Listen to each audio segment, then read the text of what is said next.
Reese, we join you. A crisp autumn afternoon. It is homecoming at Michigan State.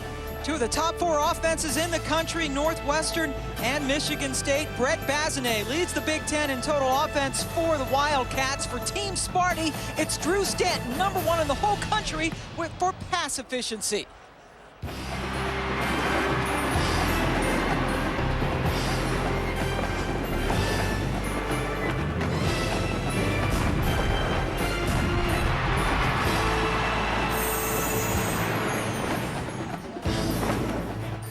We welcome you to East Lansing, Michigan. Temperatures may be going into the mid-50s today, and we're hoping that showers will hold off until at least late this afternoon. Even then, they're expected to not be the drenching kind of rain as Northwestern takes on Michigan State. The Wildcats coming off a big win on the road at Purdue. Michigan State trying to rebound from 2 straight losses in conference to Michigan and Ohio State.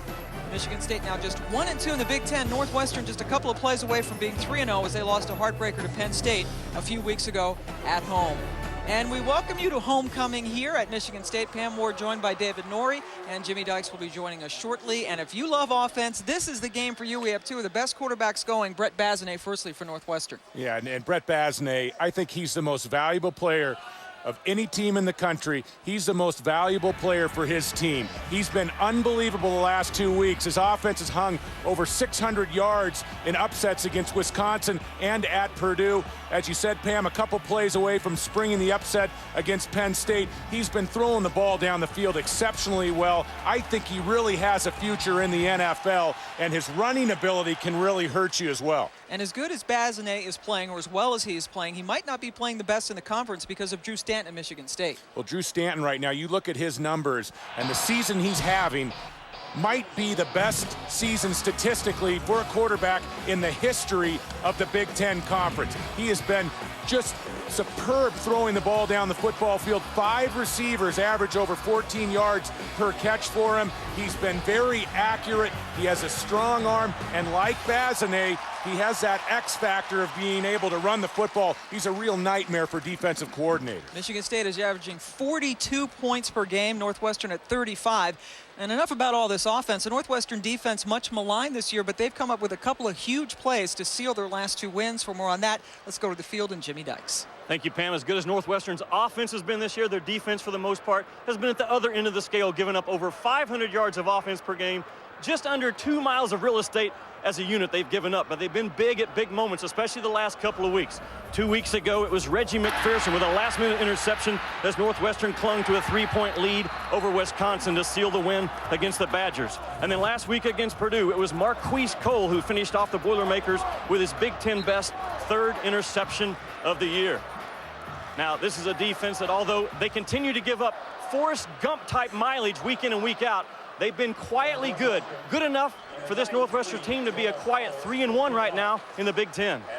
Thank you, Jimmy. And it helps that they've been outscoring everybody. Randy Walker installing that spread offense since his 2nd season at Northwestern and doing another good job. Now 4-2 overall and 2-1 in the conference. And John L. Smith, in his 3rd season at Michigan State, took over a team that was 4-8 and really kind of wallowing, and took them to a bowl game in his 1st season and trying to get them back there this year. We are ready. Michigan State and Northwestern. The Spartans won the toss, and they will receive. And we are underway. Damon Williams gets it for the Spartans, and a nice hole right up the middle. Michigan State will start from its 25. Michigan State has the nation's 3rd-ranked offense. Drew Stanton leading the country in passing efficiency, and has completed 72% of his throws. And that's such a high percentage, David. It almost looks like a typo. And they're not just little, dinks and dunks. No, they're not. They're not just dropping the ball off in the underneath zones. They're getting the ball down the football field. And if you're hitting over 71% of your passes and you're getting the ball down the football field, that's a load. This is definitely one of the top 2 or 3 offenses in the country. And right away, Stanton's going to go up in the air, looking for the home run ball, and he's got it to Kyle Brown. Brown tackled down around the 20, so 1 play and huge yardage. 54 yards for the Spartans. Now you live by the sword and you die by the sword. Northwestern, they play an aggressive style on the outside, man-to-man. They make you take shots and earn it down the football field. Kyle Brown is the fastest wide receiver for the Spartans. He's a deep threat, and Drew Stanton opens up with a post ball right on the money. Officially now 53 yards on that play as Jason Teague gets the handoff, and Teague picks up about 4 on first down. Barry Cofield with the stop. 4 Spartans have at least 19 catches. Kerry Reed is starting for Matt Trannon, who was limited in practice with a bad quad, but we will see Trannon throughout the day. Spartans really missed left tackle Stephon Wheeler when he left last week's game against Ohio State. He is playing with the ribs wrapped up today. They gave up an amazing number of sacks last week against Ohio State. How about 12 of them in that one game? 2nd and 6 now for the Spartans. Stanton, plenty of time, going for the end zone, and just like that, they have scored. Kerry Reed with the touchdown.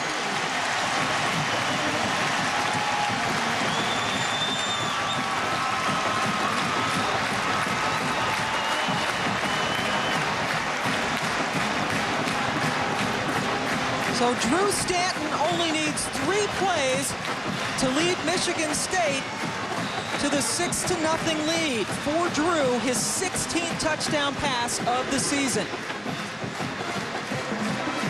John Goss in to try the extra point. He has struggled as a field goal kicker this year.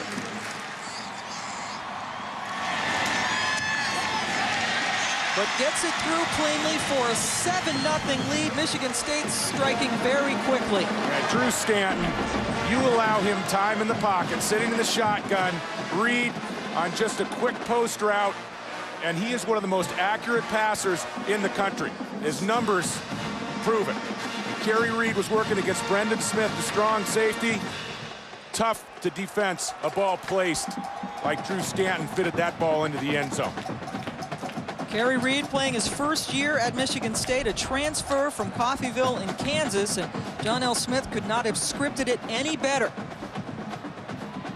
As they take the 7-0 lead, Reed's 3rd touchdown catch of the season.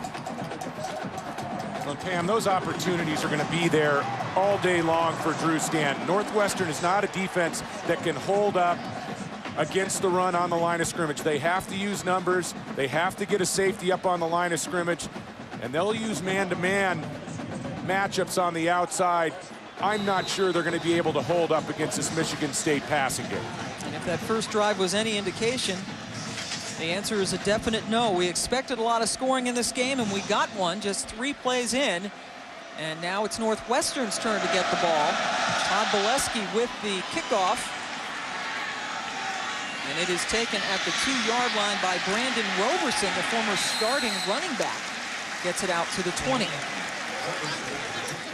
We've already seen what Drew Stanton can do. Now Brett Basanez going to the field, engineering an offense that has put up over 600 yards in back-to-back wins against Wisconsin and Purdue. Well, Basanez, over the course of the last 2-3 weeks, has really proved that he's not only a passer that can move the chains, but a quarterback that can hit balls to hurt defenses. He's become a vertical passer, and again, I think he's starting to round into an NFL prospect. And before they can even get the play off, prior to the snap, ball starts. Offense, number 51. 5-yard penalty for the previous spot. Still first down. So left guard Joe Tripodi called for that. Let's take a look at the rest of the Northwestern offense. True freshman Tyrell Sutton has done a terrific job, just 139 yards away from 1,000 for the season. Sean Herbert is Basanez's favorite target, 44 catches and 4 touchdowns. As here's the first offensive play on 1st and 15, and there is Herbert with catch number 45 on the season, picks up 10. Joel Belding now the starting center, the redshirt freshman taking over for Austin Matthews, who had been nursing a bad hip. Zach Streep, the big right tackle, the only returning starter from last year. A ton of talent from that spot. There is Zach Streep, big guy at 6'7", 335. And one of the big leaders on this offensive team. Basanez to Mark Fillmore, and that is picked up by Eric Smith, but it's called an incomplete pass. 3rd and 5 coming up. Clifton Ryan's work ethic has been an example to the rest of his line mates. Domata Peko, very entertaining, very popular player. Remember, he had that long fumble return for a touchdown against Michigan. The linebacking crew, David Herron came to Michigan State as a fullback, his ability to run well translating well to linebacker. And Eric Smith was told he was too slow to play in the Big Ten, and the strong safety has proven everybody wrong. 3rd and 5 for the Wildcats. And that is complete to Fillmore, but I think they're going to get Tyrell Sutton for moving prematurely.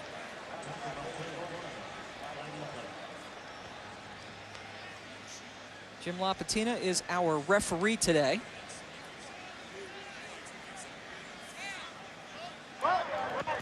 Illegal motion on the offense. Number 19. 5-yard penalty to the previous spot. Repeat, 3rd down. And when you're playing against a Michigan State team and an offense like the Spartans offense, you can't afford the ticky-tack mistakes. Tyrell Sutton moving just before the snap of the football. True freshman, not using discipline at the line of scrimmage, and that takes away a big opening 1st down for this Wildcat offense. That is a 2nd penalty against Northwestern already on this, their 1st drive. Now 3rd and 10. Basanez goes down, and Eric Smith was the closest to that pass. Mark Fillmore, the intended receiver, but terrific pressure from Michael Bazemore, and Northwestern has to punt. And there has not been a lot of production from the pass rush for the Spartans this year. They've been lacking getting into the pocket, disrupting passers. Bazemore, however, makes a nice move off the edge on the right side and gets to Basanez before the delivery. So the penalty's definitely hurting Northwestern on that drive as Ryan Peterson gets one that will trickle down to around the 38-yard line. Not the prettiest punt you'll ever see, but he did get 42 yards on it. Perhaps touched by a Michigan State player. Drew Stanton only needed 3 plays to get a touchdown last time he had the ball. What will he do this time? Michigan State has the ball for the 2nd time today. Drew Stanton took him 75 yards and only 3 plays for the 1st touchdown. And Matt Leinart gets a lot of publicity, but these numbers for Stanton are unbelievable. Well, numbers get tossed around a lot in college football, but you look at the 10.4 yards per attempt. Now remember, that's per attempt, not completion. He's hitting 72% of his balls, and he's improved upon his nation-leading pass efficiency number here early in this football game. Drew Stanton having one of the best years in the history of college football through 6 games. He's 2 for 2 for 71 yards so far as Jason Teague gets his 2nd carry, and he picks up about 5 yards on 1st down. You know, Drew Stanton has so many weapons on the outside, great depth at his wide receiver position. Spartans have the ability to go 4 or 5 wides and not miss a beat, but they also get great production from their running game. 3 tailbacks who have combined to move the ball for more than 1,200 yards. And 4 Spartans have at least 19 catches coming into this game. So many weapons, and Stanton uses them all. That one is a short pass that is caught. Looks like Teague in the middle of the big guys. Lost a couple of yards on that. The Northwestern defense, where only Ball State has a more porous defense than they do. True freshman John Gill has made big strides this season as time is worn on for the freshman.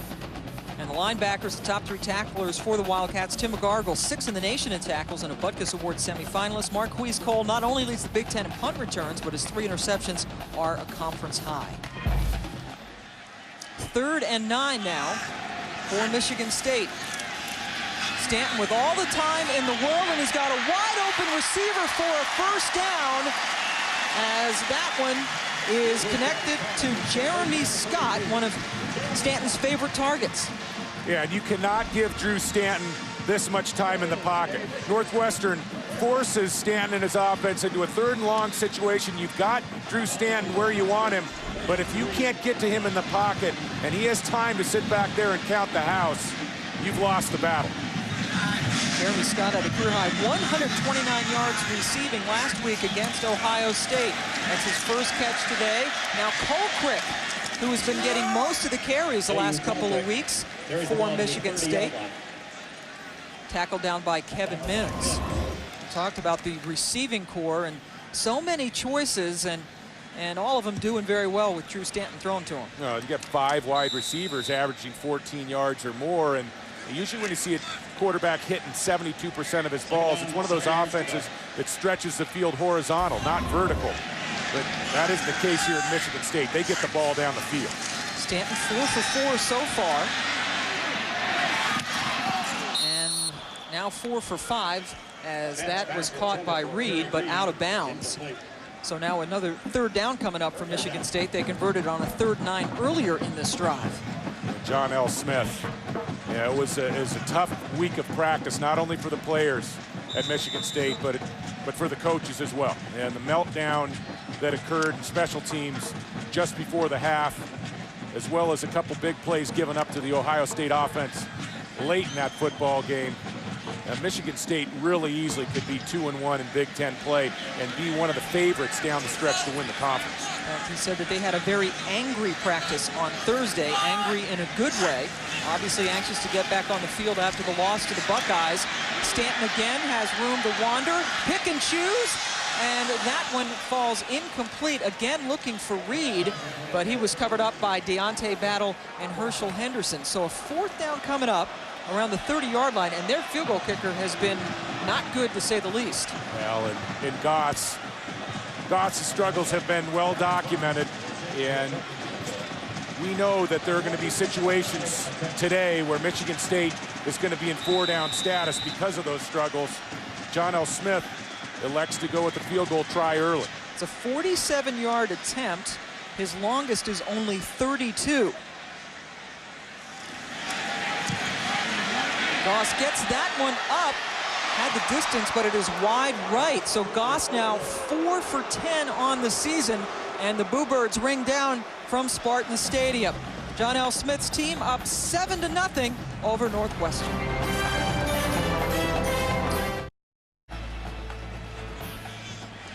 Welcome back to Lansing, the state capital of the great state of Michigan, as Michigan State leads Northwestern 7-0. Northwestern's second turn with the football. Sean Herbert gets the catch, picks up a few yards as we visit for the first time today with Matt Weiner. Rough season for Team Orange for Syracuse. Lost to Rutgers last week. Rough is an understatement. Tyrell Sutton very close to picking up the 1st down. Total offense have 3 of the top 4 teams in the country. Northwestern just trailing Michigan State. Of course, Texas Tech today taking on Texas and Austin, and nobody better at it than USC. And you look at USC, Texas Tech, and Arizona State, that's some pretty heady company the Spartans and the Wildcats share. Now, these offenses, this isn't your father's or your grandfather's Big Ten conference this year. It has been wild and woolly. Northwestern has played Arizona State and Northern Illinois, those other teams you saw in the graphic. And that one is complete to Fillmore. No, incomplete. Eric Smith coming over with a huge hit to take away the catch. And boy, Eric Smith has just been a terrific football player in his 4 years at Michigan State. Well, you get an idea of Basanez's throwing ability. This is a post corner route, and he drops the ball in perfectly to Fillmore. And Fillmore really has to make this catch. Eric Smith, the safety coming over, lays a nice lick on him, but you got to help your quarterback out on that play. Another nice ball from Basanez. 2nd and 10 now for Northwestern. There were some drops last week in Northwestern's game against Purdue, but that one was induced by the hit. Basanez wisely throws it out of bounds. And a late hit. We have a flag coming in as Clifton Ryan, looks like he got a lick on Basanez at the sideline. Basanez, one tough customer, has played with a broken leg, couple of separated shoulders in his career. Defense, number 92, for late touchdown. 15-yard penalty from the previous spot. Automatic. 1st down. Clifton Ryan, the right defensive end, has had a very active start to this football game. In pursuit, closing things down on Basanez. And I'll tell you what, Ryan was trying to hold Basanez up right there. Now, he doesn't need to make contact. He makes a mistake with the contact, but I'll tell you what, he was actually trying to hold up Brett Basanez. Basanez, a nice job giving the referee a different look. So you would not have made that call. Well, I thought it was pretty borderline. So 1st down, Basanez turns his receiver Herbert around, who makes the nice catch and another first down. Herbert already with 3 catches on the day. That one good for 29 yards. Well, Brett Basanez is in his 4th year as a starter at Northwestern and really didn't show any signs his first 3 years of being able to make these types of throws.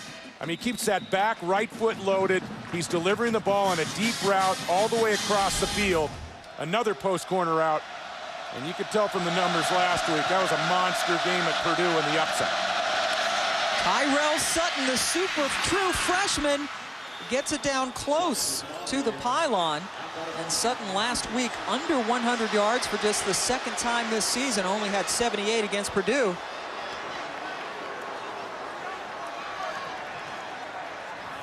Well, Pam, I think they're saying that he broke the goal line. And the referee and the officials are talking it over, but they've posted 6 points on the scoreboard. The runner is out of bounds at the 1.5-yard line. It is not a touchdown. Yeah, I think that was just a mistake by the... let's take a look now at the replay to sort this thing out.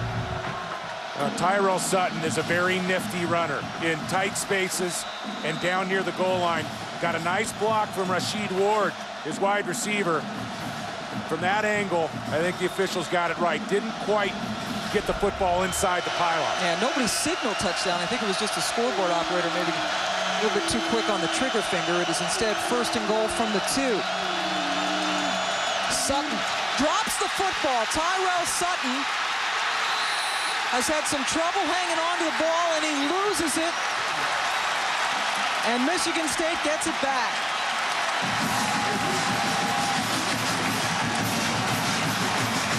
Well, Brett Basanez, after the play, was giving Tyrell Sutton some conversation about his hand position. And it looked like the ball was placed properly, just not a good mesh, and not good ball handling by Sutton. I thought his arms were a little bit wide, up on top. And you talk about a huge mistake in scoring position. Now, the previous play, Sutton just about a yard from scoring.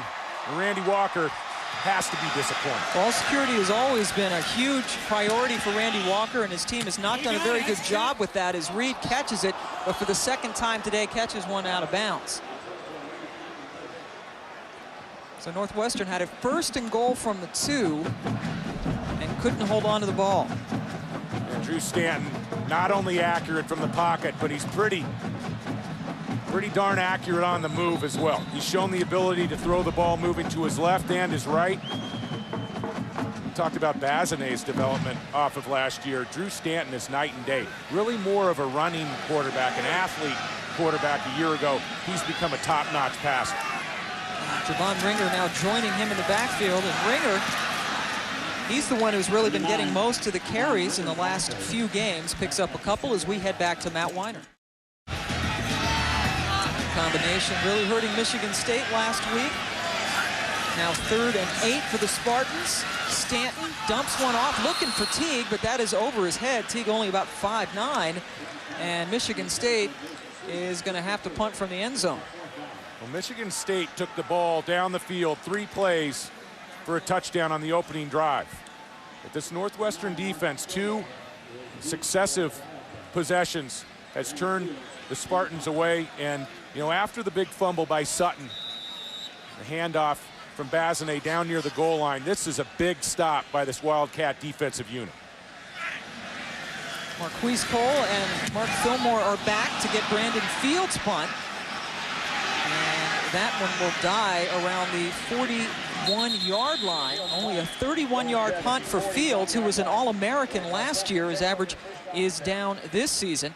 And Northwestern going to get the ball back in good field position.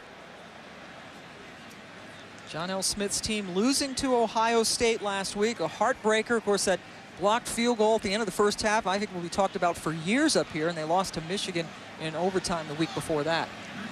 John L. Smith, you know, his team was leading 17-7 last week when the meltdown occurred. Look at the numbers. You know, it was about 5 minutes to go in the game when Ohio State had their first play inside Michigan State territory. Jonathan Fields with that catch picks up about 7, and that's just unbelievable. They won the first snap with 5 minutes left to go in the game in Michigan State territory, and they still win the football game. They win the football game by 11 points. We are joining you from Spartan Stadium in East Lansing, Michigan. Northwestern taking on Michigan State. And you see their records in the Big Ten. Northwestern only a blemish to Penn State. Michigan State losing in successive games to Michigan and Ohio State. And that handoff is to Brandon Roberson, and Roberson picks up the first down. Roberson was the starting tailback when the season began, but he got hurt early against Ohio, has been rehabbing and getting slowly back into the lineup. And in the meantime, Tyrell Sutton has come on and just been fantastic. Tyrell Jordan in fall camp was the #1. Sutton was really #3 on the depth chart, coming in as a true freshman. But Jordan, bothered by a chronic hamstring problem, has been shut down for the season and might return next year. Basanez rolling. And then he, outside of the tackle box, the question is you have to get it over the line of scrimmage, as he was hotly pursued by Brandon McKinney, and there's the flag. Of course, you are allowed to throw the ball away outside of the tackle box, but the pass has to go beyond the line of scrimmage. Well, and even if it goes beyond the line of scrimmage, and there goes the referee with the flag. You have to be making a reasonable effort if you keep the ball in bounds to get it near an eligible receiver. We have 2 flags thrown on a play. We have an intentional grounding on the offense, number 14. Quarterback was out of the pocket area, but did not get the ball to the line of scrimmage. That'll be a spot foul, loss of down. It'll be 2nd down. The other foul, we can't have an ineligible receiver down the field because we had an illegal pass. So ignore that other flag. Terrific explanation by Jim Lapatino. Yeah, it's going to be a 4-hour and 15-minute game if we get explanations like those many more times. But, you know, this is a negative play for Basanez, taking the grounding. All he had to do was throw the ball out of bounds. But also, there's a silver lining for Coach Walker, and that is Basanez is not going to turn the football over. He's not going to make a mistake with the football. Only 1 interception in 235 attempts. That was late against Penn State when they were desperately trying to score. And that one, what a great grab as Sean Herbert goes up and brings it down 24 yards on his 4th catch of the day. Well, Northwestern has really unveiled the ability to get the ball into spots in the intermediate and deep zones of the field. Herbert comes into this game leading the Wildcats in receptions, came into the game with 44 grabs, and this is a ball that was placed perfectly. To the outside, away from the danger, Basanez moves the chains. Already with 4 catches today, Herbert had a career-high 11 catches last week against Purdue.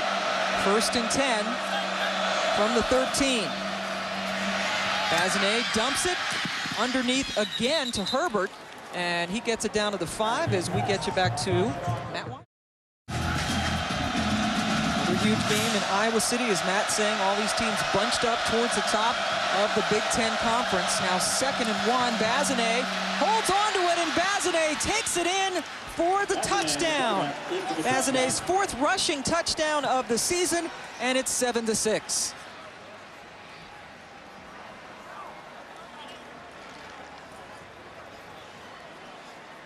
So a good recovery there for the Wildcats, who fumbled the ball away the last time they had the football. And Brett Basanez, again, showing that he's a threat. They run that spread option. He held onto it and got into the end zone.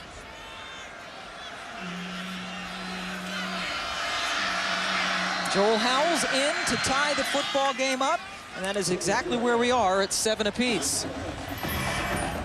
A week ago, Brett Basanez over 500 yards in total offense at Purdue, showing that he can make decisions in the run game as well as the pass game.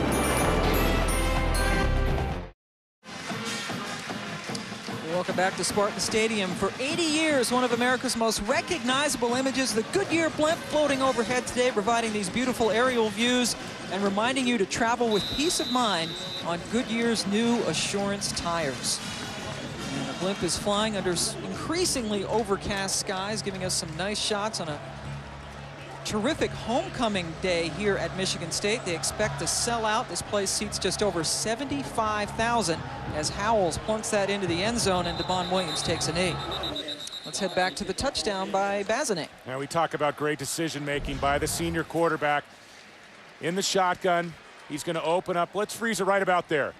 You see, he just uses the ball fake. He's optioning off of Bazemore, the defensive end, the ball fake to Sutton. The pitch back freezes Bazemore and allows enough room for Basanez to walk in for the touchdown. That is now 15 career rushing touchdowns for Basanez for this season. Only had to go 41 yards in a .42 to tie this football game up. Now Michigan State scoring on its first drive in only 3 plays. Kerry Reed, an 18-yard touchdown pass from Drew Stanton, but the offense has stagnated since as that pass is incomplete, headed towards Jeremy Scott. Well, this Northwestern defense has given up a lot of miles of yardage this year. I mean, a lot of mileage on the ground and through the airways. Jimmy Dykes, our own Jimmy Dykes, talked about it at the top. But their style of defense, they put some pressure on. They like to use man-to-man on the outside, get numbers, take away your run, and they also count on arriving in the pocket, getting to you, so you have to get the ball out quickly at the quarterback position. We saw Penn State with the only team under 500 yards of offense in 480. As there you see the explosiveness of Javon Ringer. He is the true freshman for Michigan State. And there's a lot of excitement about the future for this young man as he picks up the first down. 17 yards for Ringer. And a real interesting story in this football game. 2 true freshman running backs from the state of Ohio. Javon Ringer, and he is a spectacular playmaker. You cannot turn him loose in space. Tyrell Sutton, of course, for Northwestern, was Mr. Ohio. Ringer was injured about 7 games into his senior season a year ago. Still came in 4th for that prestigious award as he gets the ball again and picks up a couple. We head back to Mount. Panthers keep turning it over.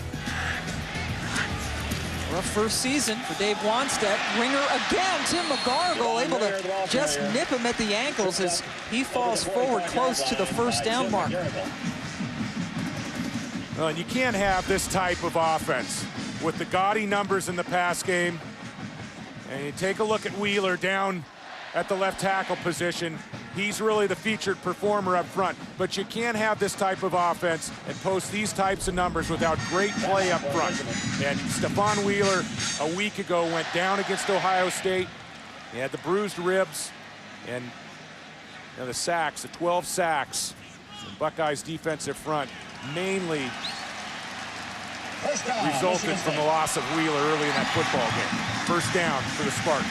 In fact, 10 of those 12 sacks came after Wheeler left the game. No coincidence. They used a couple of guys to try to take his place, and he has got those ribs wrapped up. He was taken to the hospital last week. X-rays were negative, but Stephon playing in a lot of pain, but they really need him out there. The 6'5" senior from Passaic, New Jersey. He has tremendous feet for a big man going about 6'5", 340. Really moves those feet well in the trenches. 1st and 10 now for the Spartans. Stanton, who has missed his last 5 passes, floats that one up, and it is incomplete. He was looking for Terry Love, but Brendan Smith, another true freshman, able to get his hands on it and break it up.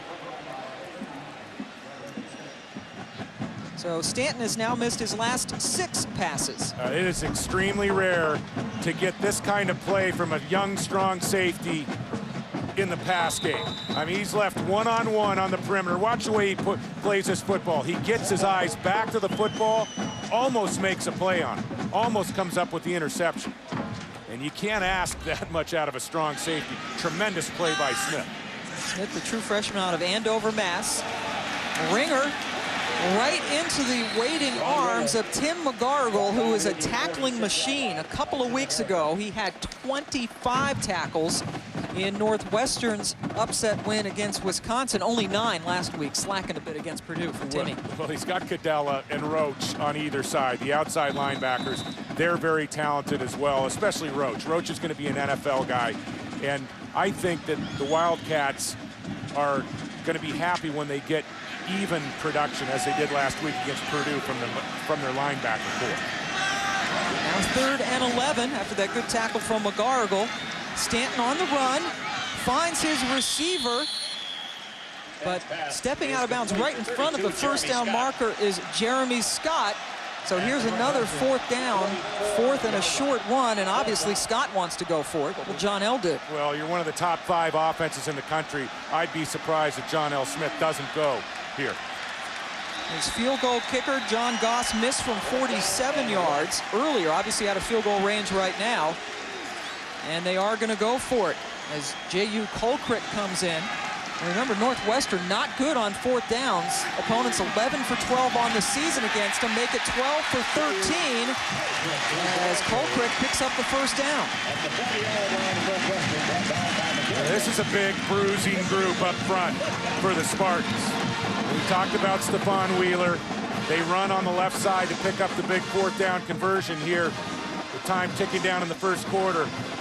But you know, they've got a great center inside as well, number 51, Chris Morris. See him break in the huddle. He is a tremendous performer. A year ago, he was really the guy that this coaching staff singled out on the offensive line. Honorable mention, all Big Ten last year, also 3-time academic all Big Ten, the leader of that offensive front.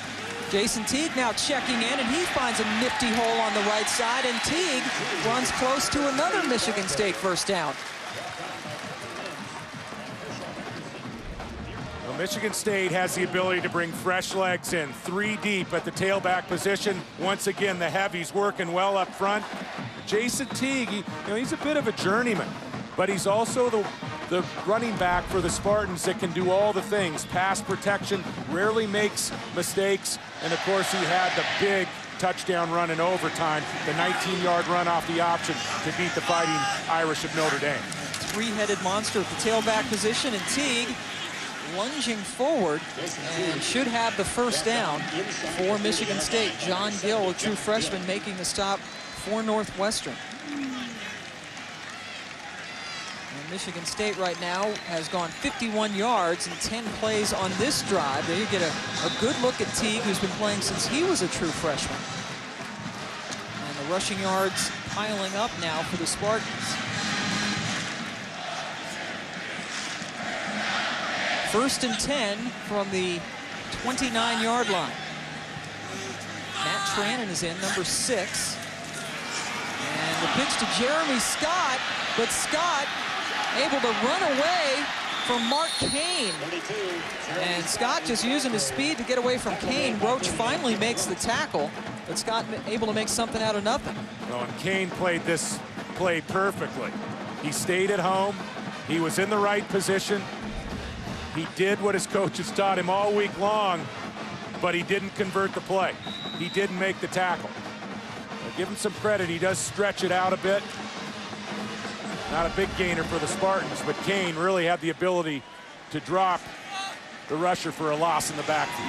Dave Baldwin orchestrating the offense for the 3rd straight season. Has been with John L. Smith the whole time. Stanton with time and nobody to throw to, but he's able to break free and get up close to another 1st down. Barry Cofield makes the stop from behind. You have 3 tailbacks that have rushed for over 1,200 yards. You've got probably the best passing offense in the country, at least this side of California. And when you add in John L. Smith's quarterback's ability to run the football in selected situations, it makes this offense almost unstoppable. You know, Pam, Northwestern has to hope that they get some stops. They know they're not going to turn this offense away possession after possession. And you got to make them drive the football. Go on longer drives, move the chains, and hope the Spartans make a mistake along the way. They're just a little bit short now of the 1st down. There's a look at Randy Walker, who brought the spread offense to the Big Ten. They ran a more conventional offense in his 1st year in 1999, and he realized that at Northwestern the spread would work better, and has done magical things with that offense. The question has been the defense, particularly this year. They give up 508 yards per game on average, yet they're still 4-2, which is a tribute to Walker's offense.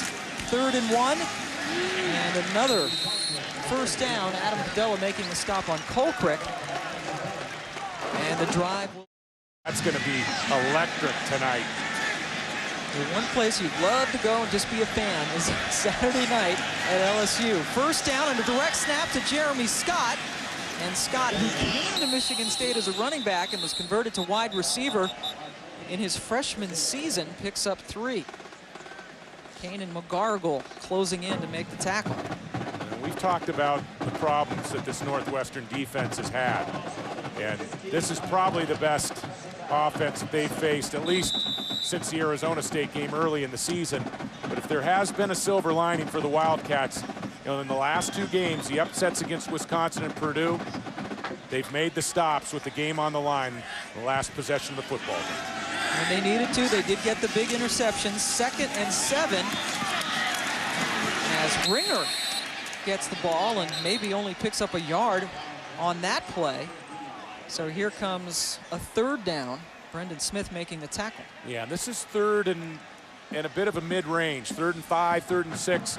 So, you know, with the struggles that Goss has had as a place kicker, all of a sudden, if you're Northwestern, you got to worry about the Spartans being in a 4-down status. And the Spartans have the ability to spring a run on you on 3rd down and still save that 4th down to go. They empty the backfield. Now 5 wide receivers in on 3rd and 6 from the 15. Stanton shooting for the end zone, and Reed, and it's intercepted. Taking it out of the end zone is Brendan Smith. And Smith coming up with another example of a big interception by this bend but not always break defense.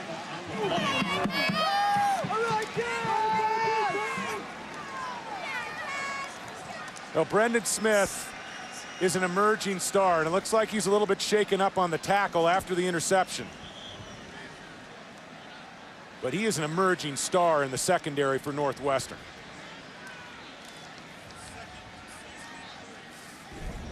And take a look back at the all-22. Go ahead and run it.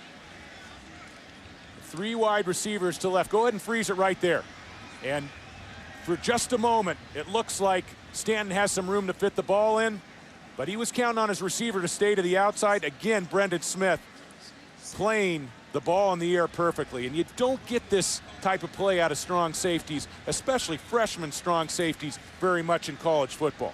I mean, Pam, you see a lot of cornerbacks that have trouble playing the ball in the air in college football, and Brendan Smith has really accounted for himself well early in this football game. A shame that he's going to have to get helped off the field here. Yeah, this would be a huge loss for Northwestern as Stanton is on the phone upstairs, or to the folks upstairs, because Smith has been tremendous and they're already thin in the defensive backfield. So he takes the gamble of bringing it out of the end zone, does get it all the way up to the 37-yard line, but again, this could be a huge loss if this is a serious injury to Smith. Well, they had so much trouble early in the year. Northern Illinois, Arizona State just piling up yards, and the loss of Brian Hines, their strong safety, really created problems for Northwestern. Now, it looks like Stanton, who got into his legs on the tackle.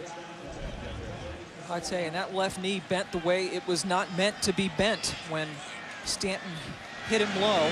So he'll be looked at. Northwestern gets it 1st and 10 now from the 37. Tyrell Sutton. He fumbled close to the goal line, and he's going to lose about a half a yard on that carry. So we head to the 2nd quarter now. Northwestern and Michigan State, 2 big offensive powerhouses, have only put up a touchdown apiece. It's 7-7 as we head to the 2nd.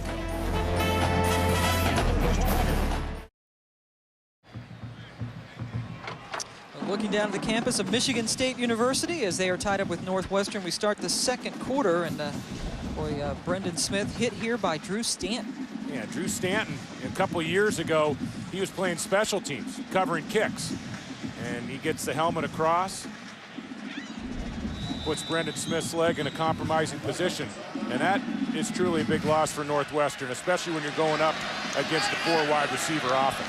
Jimmy Dykes will help us out. We'll get a report as soon as possible on Brendan Smith as Kim Thompson catches his first pass. Drew Stanton tore his ACL on punt coverage, as Dave said. That was in the Alamo Bowl in December of '03, and they're putting a brace now on Smith's knee. Yeah, and it looks like Smith may give it a crack and get back in the game. Yeah, you would think so. With that brace, you could play with those braces on. Stanton knows all too well about hurting your knee on special teams, and they're making the tackle on Brendan Smith. Thompson picked up the 1st down. It's now 1st and 10 for Northwestern from their 47. Basanez with a little pump fake, then completes it close to another 1st down to Sean Herbert, who already has 6 catches. Let's go down now to Jimmy Dykes. Well, Pam, from week to week, Brett Basanez's off-field preparation always stays the same. He says he watches what he calls a pressure film. About 20 hours a week this guy puts in from Monday through Friday, and those pressure films tell him exactly what blitz formations and what blitz packages the opponents are going to bring. He told me before the ball game, the pressure tape this week on Michigan State tells him when they all come or they all drop. He said, I've got to be accurate and quick in my reads in this ball game. Pam? Thank you, Jimmy. And so far, so good for Basanez. 8 for 12, 102 yards. Sutton getting the football and continuing to have trouble finding one running room as he only gets about a yard before Clifton Ryan tackles him. Well, these spread offenses, they don't work unless you have a great trigger man. And you talk about Michigan State, you talk about Northwestern. I truly believe that Basanez and Stanton are two of the top 6 or 7 quarterbacks in the country right now. And when you have a spread offense, you have decision makers and guys that can throw the football like Basanez and Stanton. These offenses are almost impossible to stop. 2nd and 9 for Basanez. Time, and he had all the time to find the crossing receiver. And all the way down, that's Sutton who gets it all the way down close to the goal line. Eric Smith in hot pursuit, but Sutton coming out of the backfield picked up 41 yards. Tyrell Sutton has proven that he is the top freshman running back in the country, certainly the top true freshman. Last week, 10 receptions in the upset at Purdue. Basanez has great comfort in going to his true freshman back. He knows that he's going to secure the football on the catch, and boy, is he something after the catch. And that is by far his longest catch of the season in his career at 41 yards. Sutton trying to punch it in. No signal yet. Basanez obviously wanting the touchdown, and they get it. So Tyrell Sutton takes it in, his 13th rushing touchdown of the season, and Northwestern has taken the lead. And how about Randy Walker's confidence in Tyrell Sutton? You know, they had a fumble. It really wasn't a fumble by Sutton. It was an exchange fumble between Basanez and Sutton. Last week, Sutton won the football game, 4th down on the goal line against Purdue. And Randy Walker showing tremendous confidence in his young running back. Takes it in from 1 yard out as Howells adds the extra point. So Basanez orchestrating another good drive. He found Tyrell Sutton for 41 yards on the pass play, and then Sutton punched it in from 1 for the lead. Goodyear blimp with a nice shot overlooking Spartan Stadium. Michigan State and homecoming now trailing Northwestern 14-7. The Spartans needed only 3 plays on their opening drive to go 75 yards. Kerry Reed scoring on an 18-yard catch from Drew Stanton. And since then, Northwestern has scored a couple of touchdowns. Tyrell Sutton just going over from the 1. And Brett Basanez has completed his last 7 passes now after starting the game 2 for 6. The offense right now starting to get in sync for Northwestern, and that could be really bad news for Michigan State. Michigan State going to get the football back as that kick is popped up and taken by the up man, Jeremy Scott. And Scott breaks a couple of tackles and gets it out to the 42-yard line. Time to visit again with Matt Weiner. Thank you, Matt. Michigan is the team that Northwestern will be taking on next week in Evanston as that pass is complete out to Kerry Reed. Let's head down to Jimmy Dykes. Jimmy. Well, not good news for Northwestern defensively, a unit that struggles already, but Northwestern starting strong safety Brendan Smith has been fitted with a left knee brace on the sidelines. You've all talked about it and observed it, but he couldn't backpedal. He had really struggled in the side-to-side movement, so they're saying right now, doubtful to return in this ball game, Pam. All right, Jimmy, and that is terrible news. Brendan obviously hoping to get back in, keeping himself loose on the bike. But 2nd and 6, and the secondary already depleted is a good man down. Stanton zips it and completes it to Terry Love. That's a first down. Love's first catch gets it into Northwestern territory. Well, Brendan Smith, you know, the loss of Brendan Smith, he was matching up man-to-man. And Brendan Smith's play was allowing Northwestern to use a safety against a wide receiver. And Smith not only came up with a turnover, he made some nice plays in the secondary. Tarver's going to have to come in and pick up the slack. Tarver started the first 3 games at strong safety, but has been eclipsed by Brendan Smith, and Stanton picked on him right away and got the completion. as that one is completed to Kerry Reed for 9 more yards. This Northwestern defense coming into the season, they had a couple major question marks. First, the defensive line. Luis Castillo, a first-round draft pick, moves on to the pros. Lauren Howard has a knee injury, has to transfer to Arizona State. And then the strong safety position. They lost Brian Hines, Brendan Smith starting to fill that void. And now an injury creates another situation for Northwestern on defense. We'll have to go back to Tarver. Ringer gets the carry and breaks free and rolls his way all the way down to the 14-yard line. 17 yards for the true freshman. And we're going to hear a lot from Javon Ringer in the Big Ten Conference for years to come. He is really a feature back, and you see his quick little burst when he found a seam running in between the guards. And he is something special when you get him out in space. He has the capability to hit the home run ball at any time from that tailback position. Averaging 7.2 yards per carry on the season, 6.7 today. That was the longest rush of the day at 17 yards, and they go right back to Ringer. And he is tackled down at the 10 by Adam Cadella. 10-yard line. Time now for today's Aflac trivia question. And it revolves around Javon Ringer. Michigan State freshman Javon Ringer leads the Spartans with 480 rush yards. We want to know who was the last Spartan freshman to run for 1,000 yards in a season. That's a nice Aflac for us today. Lorenzo White played a little bit as a freshman, if I recall accurately. We will let you all ponder that and have the Aflac trivia answer coming up. Right now, 2nd and 6 from the 10. Nothing doing there on that carry by Ringer. Barry Cofield, the only returning starter on that defensive line, making the stop. They might have gotten a yard, and as always, number 41 is in the thick of things. Yeah, your mechanics and your ability to fake as a quarterback are very important in an offense. And Stanton selling the pass and the drop after the handoff. The Spartans, Pam, are being pretty stubborn about running the football. They've got a very high-powered pass game, but they are keeping the ball on the ground. 2 for 6 on 3rd down so far. 3rd and 5 from the 9, and Stanton fumbles the football. It is picked up by Cofield. Excuse me, Demetrius Eaton, number 42. And Demetrius Eaton, just a matter if he has enough. And he does. Eaton scores 86 yards on the fumble return and a Northwestern touchdown.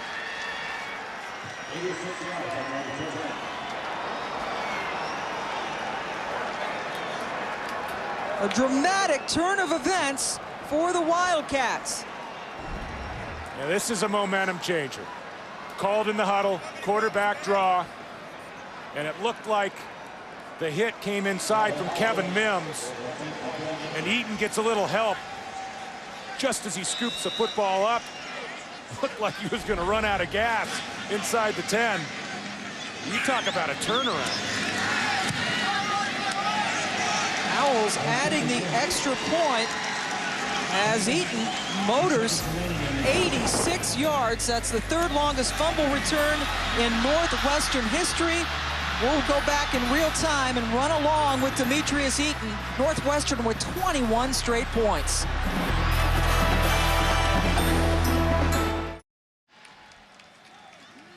John L. Smith's team got out to a 7-0 lead, only 3 plays into this game, but it's now 21-7 Northwestern. Demetrius Eaton scoring on an 86-yard fumble recovery for a touchdown when Michigan State was driving. And Pam, you've got to wonder about the residual effects of that loss last week to Ohio State. I think Michigan State is still looking back. There was quite a bit of finger pointing going on at halftime and after the game. So Michigan State, we'll see how they respond here. Cole Corey gets the kickoff and returns it back to around the 28-yard line. Well, Eaton got the touchdown, but Mims is going to be the one who creates the opportunity. Watch the defensive tackle. He's going to stunt to the left, gets inside, strips the ball from Stanton, and it's going to be his block. Freeze it right here. He's going to get a block on Pecco that springs Eaton for the touchdown. Just gets in front of him, and that paves the way for Eaton to take it all the way to the house. What a play by Kevin Mims. Yeah, Give all the props to Mims, a 6'3", 270 freshman from Texas, helping to set that up. He's played defensive end and defensive tackle this season for Northwestern. That was a huge play, and here's a huge play. Javon Ringer trying to get outside, but Marquise Cole slows him up. And then Rico Tarver credited with the stop. That's a first down, 17 yards for Michigan State. Lorenzo White. Javon Ringer does lead them with 480 rushing yards, the last freshman to get 1,000. Boy, Cedric Irvin. Should have known. 1996, was it 9 years ago, Cedric able to do that. And Ringer right now getting the lion's share of the carries the last few games for Michigan State, trying to catch up. Stanton to Scott, and that one is just out of his reach. So let's go back to Matt Weiner. So Virginia kind of an up and down season for the Cavaliers so far with that win over Florida State. And then Maryland pasted them for 45 earlier in the season. Trying to do some things down at Chapel Hill today, but they've fallen behind in that one. Here it's 21-7 Northwestern, and that one is knocked away. A good play by Nick Roach, the linebacker. And again, this is the second to the worst defense in the country, but we've seen a couple of good individual plays. And boy, Nick Roach, as David Norrie mentioned earlier, a guy who really has some NFL potential. Well, and Northwestern is doing a nice job. Defensive coordinator Greg Colby bringing blitzes from the secondary. On that last play, Herschel Henderson, the free safety, got to Stanton early, and then Roach, a nice job in pass coverage for the Wildcats. So now 3rd and 10 for the Spartans, down by 2 touchdowns. Stanton with a lot of time, and that pass completed to Terry Love as he had a defensive back running up his back the whole time, but that one should go for a first down anyway. So no flag was thrown. Reggie McPherson right there on the coverage, and it is indeed a first down for the Spartans. That's an impressive play by Terry Love. You know, sometimes to move the chains, you got to get some courageous play from your wide receiver. Love working out of the slot. Took a big hit. The ball arrived, and Stanton keeps the chains moving. So now 1st and 10 from the 45-yard line on Northwestern side of the field. Teague gets the football, a little inside handoff, and a flag comes down. He picks up a couple. David Ngeni in on the stop, but might have a face mask coming up.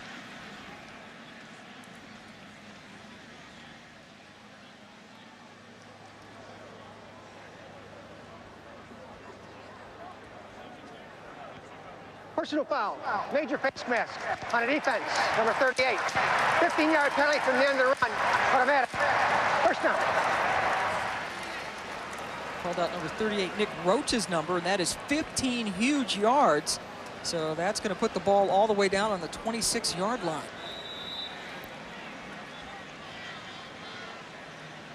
Some of the defensive signals going in there.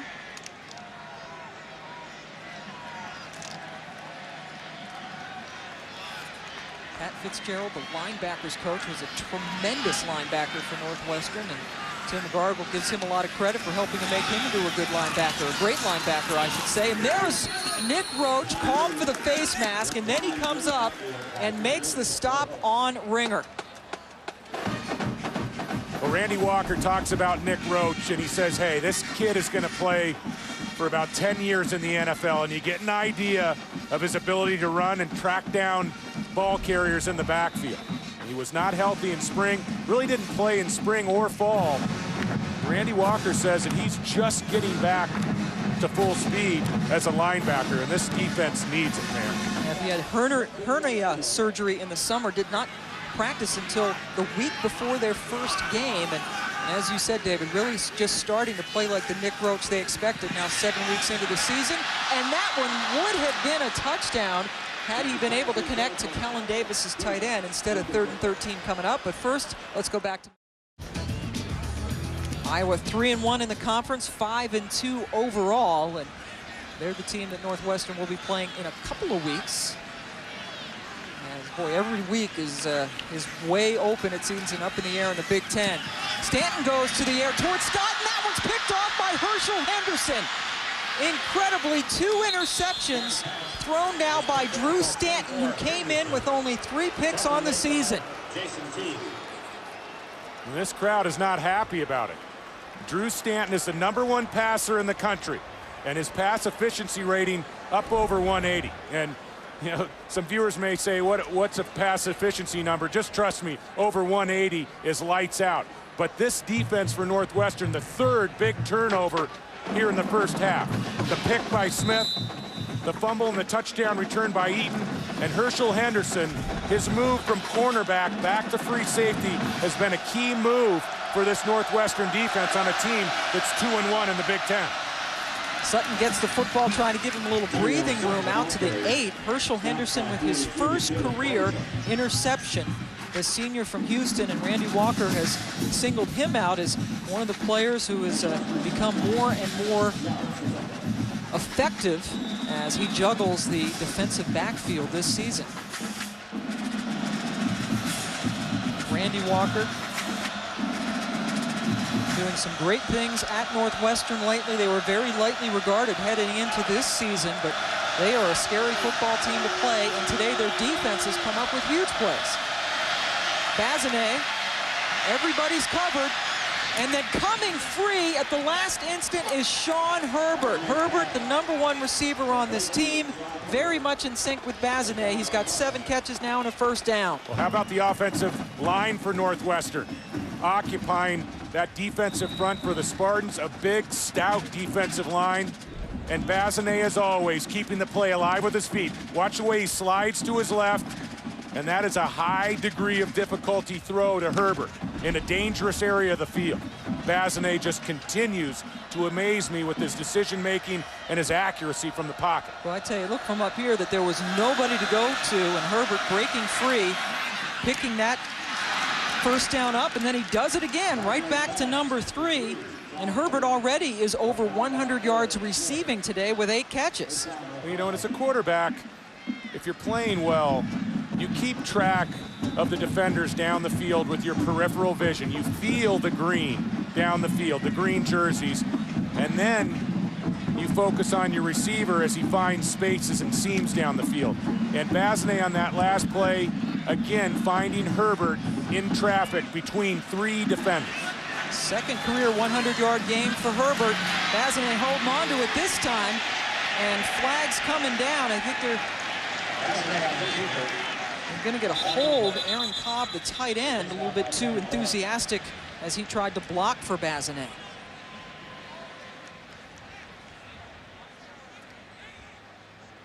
Holding on the offense. Number 44. 10-yard penalty from the previous spot. Still first down. Now, Northwestern has the capability to show you some different looks with the option. We saw Basanez score the touchdown on the option, and that is tough for a defense. You're going up against a spread offense, capability to throw the ball, a tremendous back. You look at Basanez's number, tremendous back in Tyrell Sutton, and then they spring options and shovel passes at you. That can really fix a defense and force you to play vanilla in terms of your defensive structure.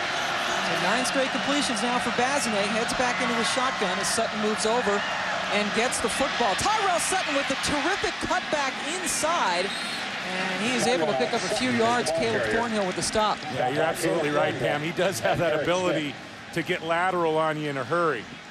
And I think Tyrell Sutton has shocked a lot of people, not only in the Big Ten, but across the country. And you only have to go back a couple games, 244 yards against the Wisconsin Badgers. And Pam, coming into that game, Wisconsin was one of the top 10 rushing defenses in the country. Look at those numbers. Getting ever closer to 1,000 yards on the season. Now second down, Basanez has to be flushed out of the pocket, runs towards the first down marker as he was chased by Caleb Thornhill and Clifton Ryan. Basanez coming into this game had only taken 5 sacks, and at 235 attempts for Randy Walker coming into this football game. He has the ability to throw the ball back across his body, make dangerous throws to the middle of the field on the run, but he also shows the headiness and the experience to just tuck the ball. He's aware right now he has a 14-point lead on the road. And 5 minutes left in the first half. Doesn't want to give back a momentum-changing play to the defense. Ball marked out on the 39-yard line. So it's 3rd and 13. The crowd getting back into it. Basanez has Abernathy long, and Abernathy, they might get an offensive pass interference on that as he threw his arms out against the defender and then dropped the pass.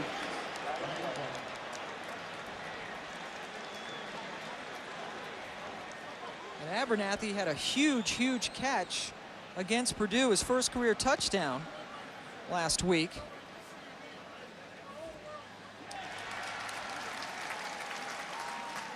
And they do call it on him. Pass interference on the offense. Number 49. The penalty be declined. 4th down.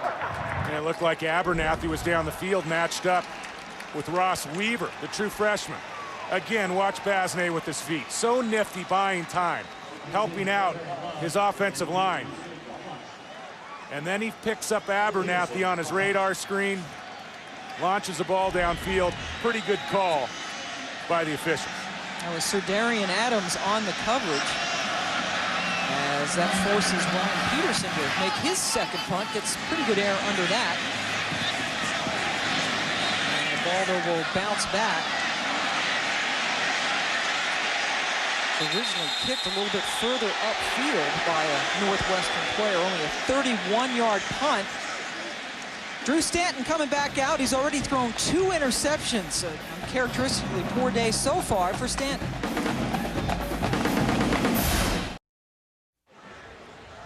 Welcome back to East Lansing. Northwestern's up 21-7. I was in the Breslin Center yesterday afternoon watching the preseason #1 Michigan State Spartans under Tom Izzo practice basketball, and you told me yesterday this Northwestern football team scares you. Why is that? Well, number one, they're very well coached, and they got a great quarterback. And then there's always the image that, you know, people just can't seem to understand. Northwestern is a very, very good football team. Coaches do, but not players. You're not just a casual observer of the sport, Tom. What do you take from the football game to the basketball court? Well, you know, I thought early we were moving the ball very well. We were doing some things well. We couldn't get in the end zone. You know, it's like shooting real well, but being down at halftime. You know, it's scary whenever you're playing decent. And then I didn't think the second half we played as well. They got a couple big breaks. Like everything else, Jimmy, breaks can make a big difference. Let's watch this play, and I'll ask you about Matt Trannon. All right, Javon Ringer picking up about 5 yards. Let's go back down to Jimmy. Matt Trannon told us yesterday that he learned toughness underneath you on the basketball court. Why would he say that helps him out on the football field? Well, you know, because I really relied on Matt last year. You know, a football player should bring something, and maybe at times Matt didn't play as tough, so I said he's got to pick that up. I think John L. agreed, and between all of us, I think he got better, and that's great for him and great for our programs. You open up in the Maui Invitational on ESPN. Will you call me from Maui? I'll be up in Alaska, huh? Well, you and I spent some time up there a couple years ago.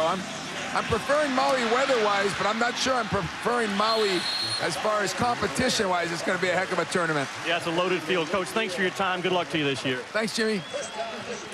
Javon Ringer getting another big gain into Northwestern territory, and there is Matt Trannon, 6'6". So great to see Coach Izzo and listen to him. You know, when you talk about football and basketball at the NCAA level, he's really in that group of maybe 5-10 coaches where it's truly the upper echelon. You see in front of the Breslin Center, the new complex, the basketball complex, the women sharing equal space. Joanne P. McCauley taking her team to the Final Four last year. Just a terrific symbiotic relationship, and there's a good catch after a knock on Terry Love. Herschel Henderson with the hard hit, but that's 27 yards and a first down.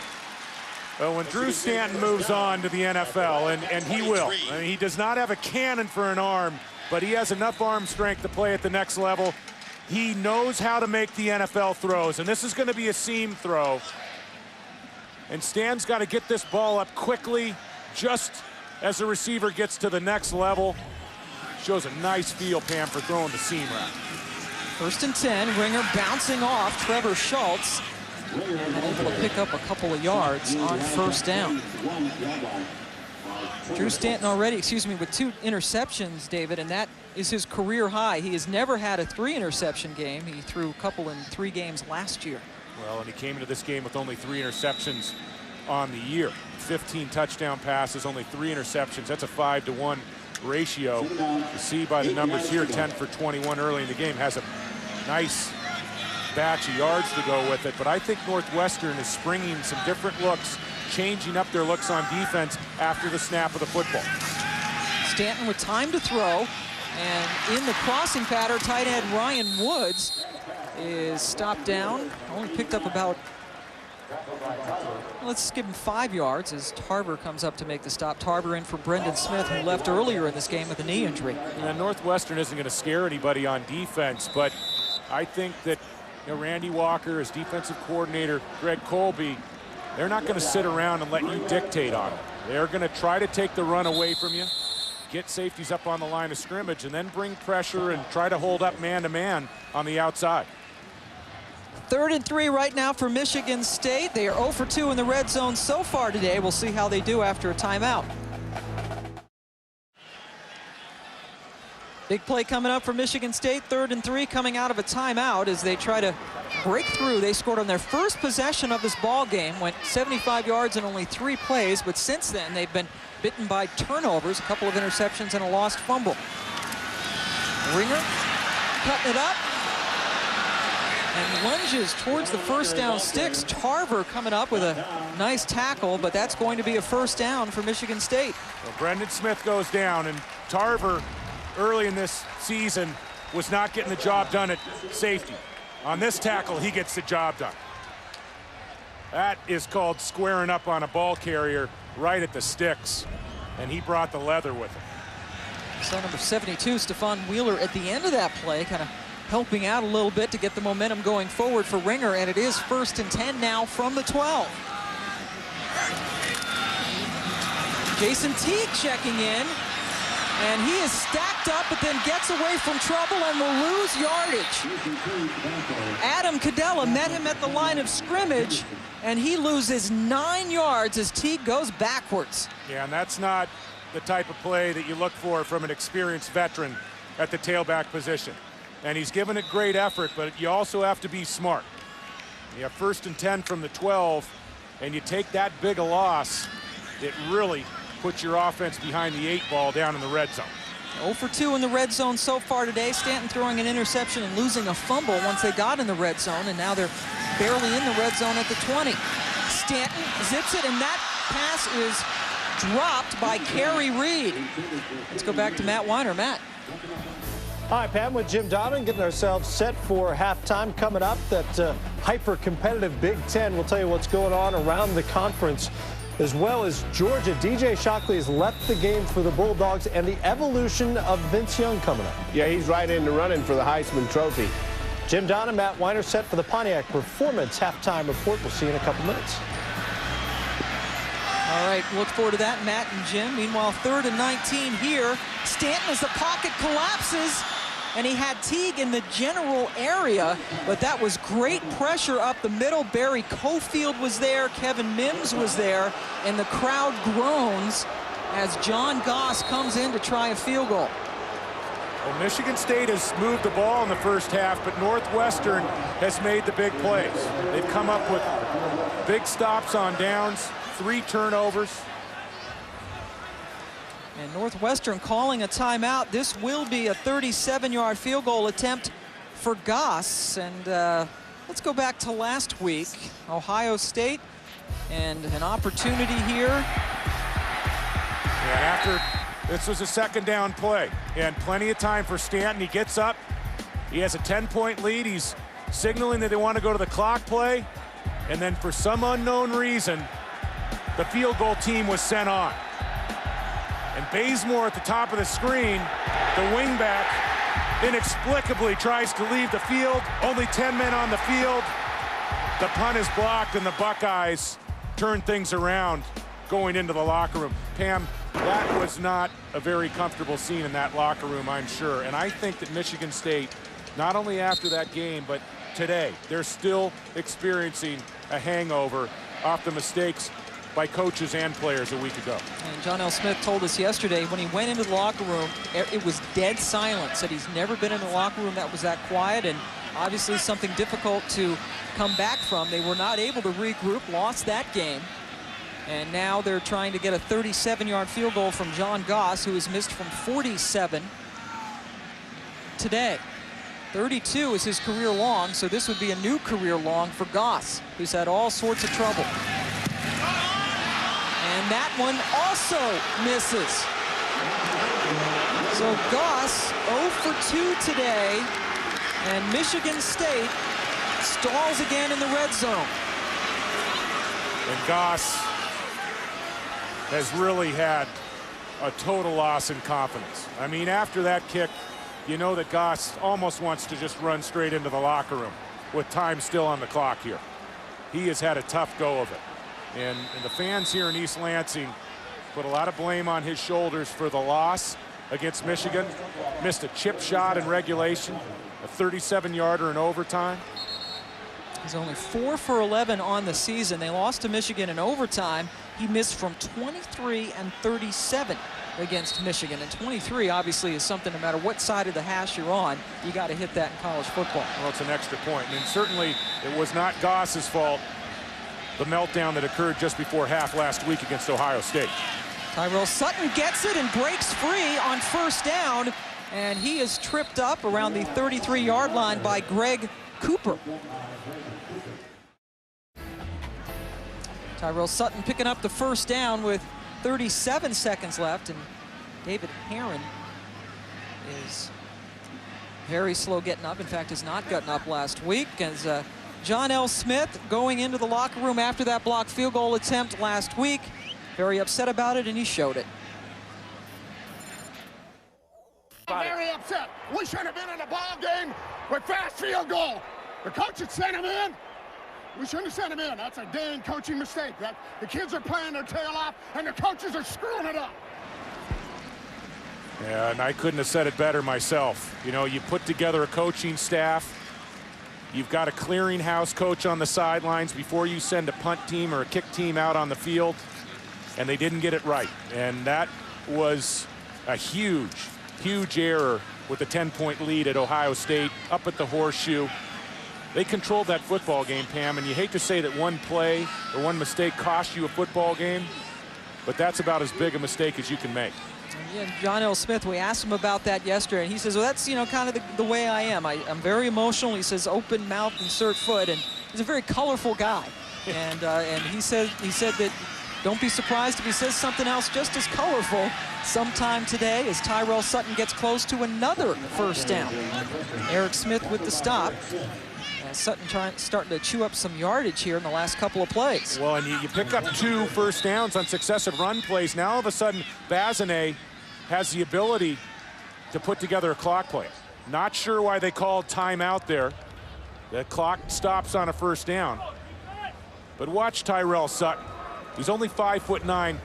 Watch the physical running near the first down stakes, and just does not take no for an answer. Picks up the first down. Kind of curious, Pam, there with 26 seconds on the clock. Why would you use one of your 2 timeouts when you've already stopped the clock with the first down? And, you know, maybe with a younger quarterback, you can say, hey, we wanted to get our offense gathered. We wanted to get, you know, catch our breath. Not with Brett Basanez as a 4th-year starter. You got to be advanced. You got to get up to the line of scrimmage. This is certainly a scoring opportunity, and I don't like burning that second time out there. So now only 1 timeout with 26 seconds left to go. There's John L. Smith with a little sigh. Tyrell Sutton, 5th in the country overall in rushing, #1 for any freshman. He also has been great at scoring the football, averaging 13 points per game. That is 4th in the nation. So Sutton, like Eric Smith on the other side of the ball, a guy who was not heavily recruited, and has done a great job. Oh, and then that timeout, I'm sure Randy Walker saying priority #1, be safe with the football. Basanez retreating. That's going to be a hold as he completes it to Herbert, but there were a couple of guys on that Northwestern line who had a lot of green jerseys. And this may turn your clock drive into more of a conservative approach and maybe burn the clock and run into the locker room with the 14-point lead. On the offense, number 52. Yeah, penalty for the previous spot. Go first down. You know, Pam, you mentioned Basanez retreating in the pocket, still with the arm strength to snap that throw off to the sideline across the field. I really believe that Randy Walker's quarterback is developing into big-time passer. Pontiac Performance halftime report just 20 playing seconds away as Sutton slips in the backfield and goes down at the 24-yard line, and Northwestern will be content, it seems, to go ahead and run out the clock, and they will. Michigan State, 295 total yards in the first half. They had the football about 11 minutes longer than Northwestern, but they were 0 for 3 in the red zone. They had 3 turnovers, and Tyrell, Sutton, and company will head into the locker room with a 21-7 lead over Michigan State. Jimmy Dykes standing by now with John L. Smith. Coach Drew Stanton, only 3 interceptions coming in, but 2 in the first half. What happened on those throws? He threw the ball to the wrong guy. Yeah, pretty simple, isn't it? Yeah, pretty simple. Let me ask you this. How does your kicking game right now affect your play calling in this ball game? Very much. You know, we're not getting either one of them to do a good job. We're going to have to play some young guys. And it's we've given them an opportunity, but now it's a young guy's chance. All right, Coach, thanks for your time. You bet. They do have Todd Bolesky, a redshirt freshman who does the kickoffs, who might come in to kick. And John L. Smith, as we expected, gave another good answer as he heads into the locker room down 21-7. Time now for the Pontiac Performance halftime report and Matt Weiner. This is the Pontiac Performance halftime report. Gotta love the candor of John L. Smith. He will say whatever it is that's on his mind. Halftime Pontiac Performance halftime report with Jim Don, and I'm Matt Weiner. Glad you could be with us. What'd you think of this Northwestern team? Northwestern, I guarantee you, Penn State's glad they got them out of the way. This team's on fire right now. Basanez is an outstanding quarterback in Sutton. How did he ever get out of the state of Ohio? I just can't believe that they didn't recruit him. Remember, Penn State survived 4 first-half turnovers. They went on to win that game. Michigan State, 3 turnovers. They trailed by 2 touchdowns. We'll see if they can mount a comeback in Evanston when we come back. Michigan State trailing by 2 touchdowns at the half, in danger of falling right out of the Big Ten race. What does John L. Smith need to get his Spartans to change? Well, I guarantee you one thing, he's going to make a change at kicking in the kicking game, and I don't blame him for that. You can only give him so many chances. But what they've got to do as a football team is realize, hey, we just can't keep we're just beating ourselves, and we got to play with a lot more poise and understand if we take care of the football, we got a shot against this team. But, you know, how many times can you beat this record to death? They just keep self-destructing. Yeah, John L. Smith took the blame for the kicking snafu at the end of the Ohio State game. The kicks are just missing, then that's on the kicker, obviously. Brett Basanez, another problem John L. Smith has to solve. It's been a problem for a lot of folks. Basanez into the end zone. Wildcats on top 21-7, trying to spoil homecoming. We'll send you back out there.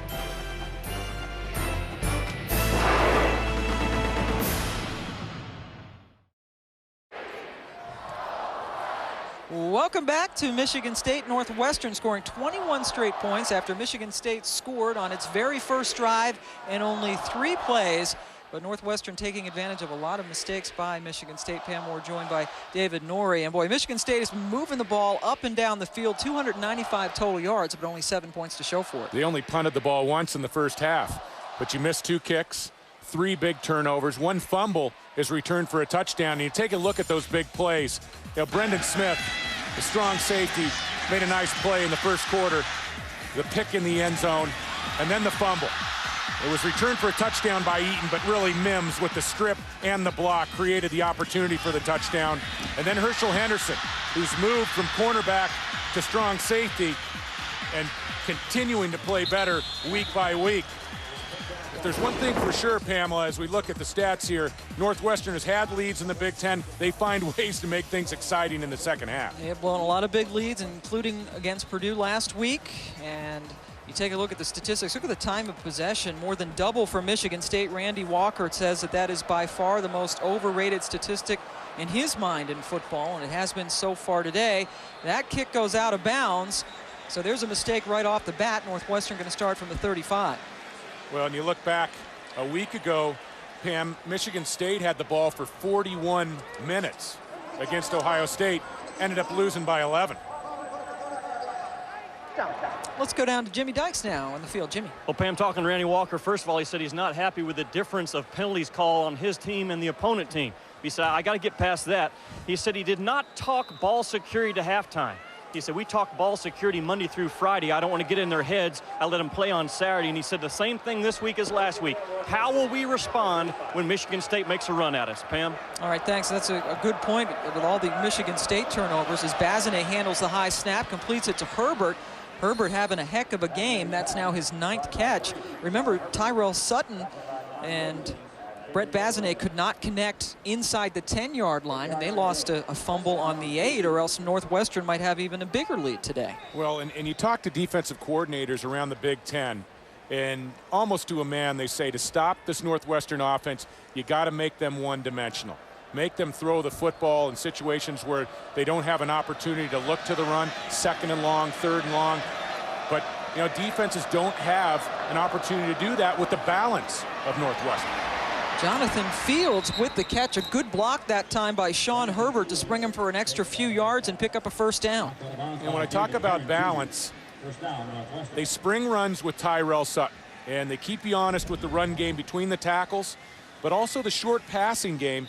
And Basanez so good coming underneath that he sets up a lot of 2nd and 4s, 2nd and 6s, manageable downs on 2nd and 3rd. Basanez with this offense, 4th in the nation in total offense. Michigan State number 3 coming in. Basanez going deep for Mark Fillmore, but he is well covered by Eric Smith as Basanez chucked that one out of bounds. You know, Eric Smith is a great story. The strong safety for Michigan State. We sat down, we visited with him yesterday, and one of the impressive young men that we've talked to over the course of the year, and he has been a real bright spot on a defense that has had some very real question marks, Pam, in the secondary. He's their leading tackler. Harvard and Yale wanted him to come play football. He's that intelligent of a young man. He graduated, one of 6 Spartans with his undergraduate degree already, as that pass is completed to Jonathan Fields, stopped about a yard short of the 1st down by Eric Smith. And Chris Smeelan, the defensive coordinator for Michigan State, when he was still at Louisville under John L. Smith, said that he recruited him, looked at him, but he said he looked slow on film and he didn't want him at Louisville. And he's like, boy, you know, and he came to Michigan State, had nothing to do with Smeelan, and he said, boy, what a gem we got, and he's very lucky and happy to have him. Eric Smith told he'd be a pretty good MAC player. Now he's a very good Big Ten player. Boy, I tell you, David Herron was offsides by a lot. Number 41 coming charging through. Yeah, offside. Defense, number 41. 5-yard penalty. Gives the offense enough yardage. 1st down. And when you're a defense, you're down 14 points. You're trying to make big plays and trying to time the snap on the blitz. Bringing both linebackers, and Herron gets caught. That's tougher to do with a seasoned play caller like Basanez. Basanez knows how to use his cadence to button you down on defense. So 3rd and short goes into the 1st down mode as Kim Thompson catches that for another Northwestern 1st down. Ashton Watson makes the stop, 2nd catch of the day for Kim. You know, there are quarterbacks at the NFL level that don't throw the ball on the run as well as Basanez does. And Basanez's not only going to complete this pass, but look at the ball placement. I mean, that is put in about a 1 foot by 1 foot window. You can't place that ball any better than where Basanez fitted it in outside. He is really impressive throwing the ball on the run. And about as impressive of a swing. We've seen him now 4 straight games for Northwestern, and he is on a major roll. Picked up 20 in the 1st down that time to Thompson. Sutton gets the carry and only gets a couple of yards inside on this Michigan State defense.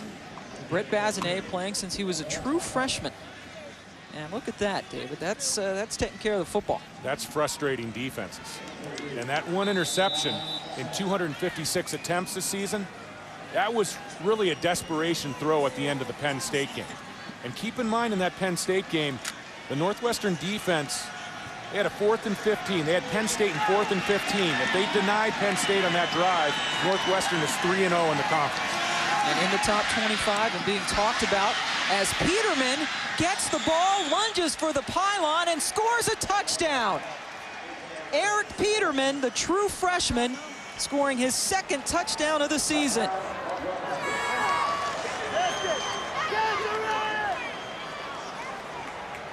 And that is a terrific drive for Northwestern to open up this 2nd half. And what a play after the catch by Peterman. I mean, this kid was in the lunch line about 7 months ago in high school, and now he's become a playmaker for Basanez. Owls with the extra point. Northwestern now up 28-7. Basanez handling the snap. The run after the catch. If you keep your feet in bounds and you touch the pylon with the ball, you have 6 points.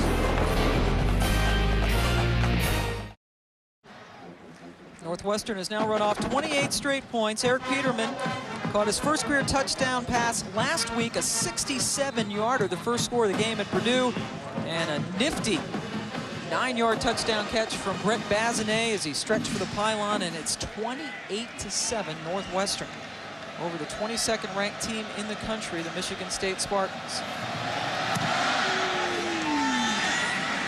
Diego Oquendo back to receive the kickoff at his 8. First time he's touched the ball today, and he gets it out to the 25. Take a look now at Michigan State's possessions, and they certainly have had their chances, David. Yeah, it's been adventurous. I mean, you have one punt, and then it's turnovers and missed field goals. And you know, Northwestern, with upsets against Wisconsin and Purdue the last 2 weeks, they raised a lot of eyebrows across the country.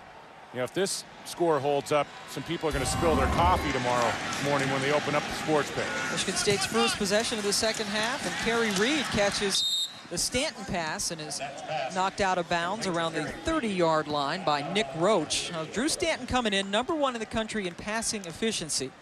A gaudy 72% of his passes completed, and look at that, he is under 50%.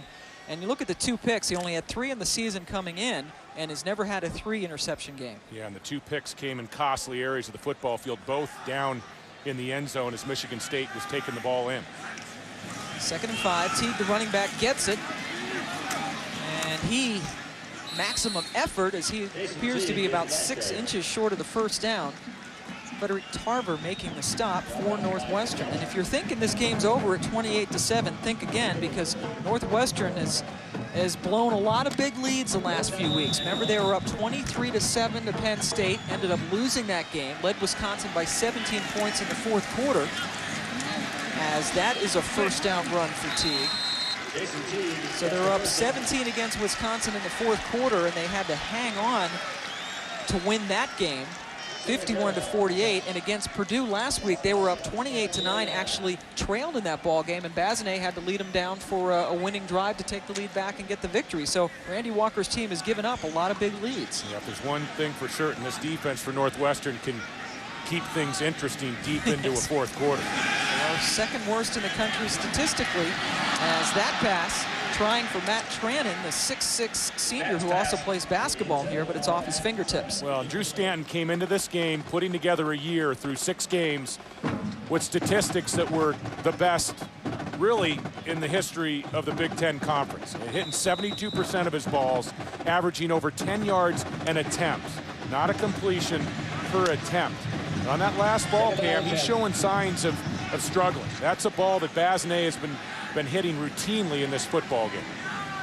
Coming off a career-high 340 passing yards last week against Ohio State is Stanton, and nothing doing there for Ringer as he is taken down from behind. Barry Cofield in there on the stop.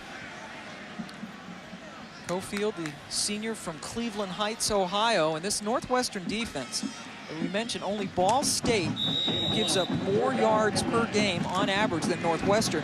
Northwestern, however, 4-2 overall. They're the only team in the bottom 10 of total defense that has a winning record in the country. This is a big play for Michigan State, even though it's early in the 3rd quarter. 3rd and 9, got to get it going, and that pass is complete, but a terrific tackle. Jeremy Scott gets it, but Marquise Cole wraps him up right away and then is joined by a lot of other guys in purple helmets. And not only a great play by Cole to stop him short of the sticks, but he makes such a nice move on the tackle that he erases any thoughts by John L. Smith of going for it on a 1st down. Cole closed things off on the wide receiver so quickly that, you know, 4th and 3, you can't think about going for it on 4th down. So instead, Brandon Fields, only his 2nd punt of the game. Michigan State scored on its very first drive, and since then they have come up empty. Fields, a good directional punter, gets that one, kills it inside the 20. That's the 7th time this season he has done that. and Northwestern takes over from the 19.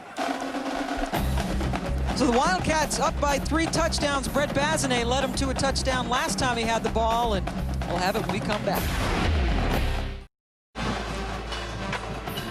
We join you from the campus of Michigan State University in East Lansing. Northwestern has scored already here in the second half and get the ball for the second time on the 19. Pulling off the upset so far against the number 22 team in the country, Tyrell Sutton. Going to drag a couple of guys for the first down. He had Clifton Ryan on his back for a few yards, picks up 13. And we came into this game with 2 of the best quarterbacks in the country. And you take a look, David, now at their comparative numbers. Yeah, and Basanez 16 for 22. A really picture perfect, nice yardage. He's getting a nice yards per attempt and completion figure there. And Stanton not only off kilter and not on rhythm, you can see from the 13 for 27 stat, but he's also made the 2 big mistakes on the interception. Sutton again, this time nothing doing as he is tackled for no gain. Let's go back, excuse me, to Matt Weiner. Matt. All right, Matt, another crazy game, just another Saturday in the Big Ten. Penn State, Wisconsin, Iowa, Northwestern, Ohio State, all with 1 loss in the conference. Nobody unbeaten anymore. Flags down, Basanez rolls.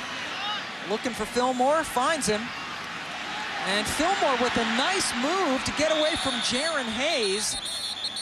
Gets it down to the 49-yard line of Michigan State. Another late flag coming in. A lot of laundry to sort out.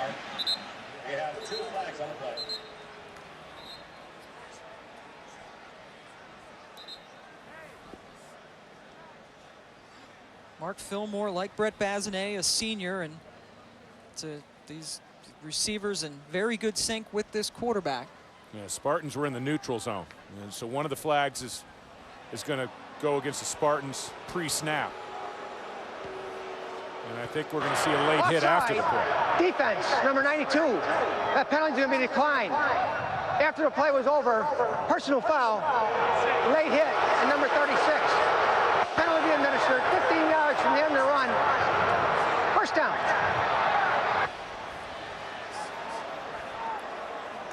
Well, Basanez, the cagey veteran, and using his cadence to bring Ryan into the neutral zone. And Basanez once again using his feet to create opportunities. Fillmore out of bounds.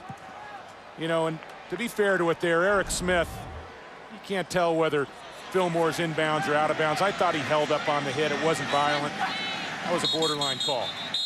More flags coming down. Fillmore with that catch. He's now caught a ball in all 35 of his career games at Northwestern. Prior to the snap, false start. Offense, number 56. 5-yard penalty for the previous spot. So first down. Ryan Keenan, the right guard, called for that movement. And here are those Big Ten standings. A lot of teams bunched up at the top, and Michigan State losing successive games to Michigan and Ohio State, trying to keep from falling to 1-3. Yeah, and you look at that standings and the teams jammed at the top. I don't think it's out of the question that a team wins a Big Ten with 2 losses this year. Mark Fillmore, the little shovel pass, goes 8 yards up to the 31-yard line. You know, John L. Smith, after last week's game, he almost just conceded his team's ability to win the Big Ten championship. I was surprised by the comments. He said, you know, we're out of it. Our kids are going to have to play for pride. They're going to have to continue fighting. And I think the odds are that a team will have 2 losses and win the Big Ten championship. And Michigan State came out playing today and continues to play like they have conceded the championship. Basanez completing it to Jonathan Fields. Yep, close to another first down as Basanez gives himself a hand. And I don't know whether John L. might have said that without knowing full what the standings are. 9 teams within a game and a half of first place, which is unbelievable in the Big Ten. Well, and he's 1 game from the lead after last week. And you talk about the effects of the loss, the effects of what happened before halftime against Ohio State. We wondered about it all week, Pam. Michigan State has not shown up and played with intensity here at home in East Lansing. Brandon Roberson now in to spell Sutton at running back. Basanez going to pull it down and Wisely runs out of bounds, picks up 3 yards. Michael Bazemore in pursuit. Basanez really putting a lid on this homecoming crowd. A 21-point lead, and this crowd has been sitting on their hands for the better part of the football game. And I think Basanez and his head coach Randy Walker, Pam, sense that if they can come away with points, if they can come away especially with a touchdown here, Michigan State is really going to be on the ropes. Michigan State's defense has been suspect this season. Basanez 8 for 9 with a touchdown here in the second half. Flag is down as Sutton is wrestled out of bounds by Smith. That will be a first down depending on the outcome of the penalty flag. And for the second time, David Herron trying to time the snap. And he gets caught in the neutral zone. Randy Walker was not happy with the disparity in penalties in the first half. Side, defense, number 41. Penalty be declined, result of the play, first down. You know, Pam, it's not going to be a long time or much longer for teams across the Big Ten. You see Herron at the top of the screen coming into the neutral zone for teams to start taking this Northwestern group seriously. And they are 4th and 15 away from being 3-0. And now they're looking to spring a huge upset. They're 13-point underdogs at Michigan State. Basanez holds onto it himself and gets inside the 5-yard line. Eric Smith making yet another tackle. Smith, the senior strong safety, having another strong game. And boy, did they ever have Penn State on the ropes.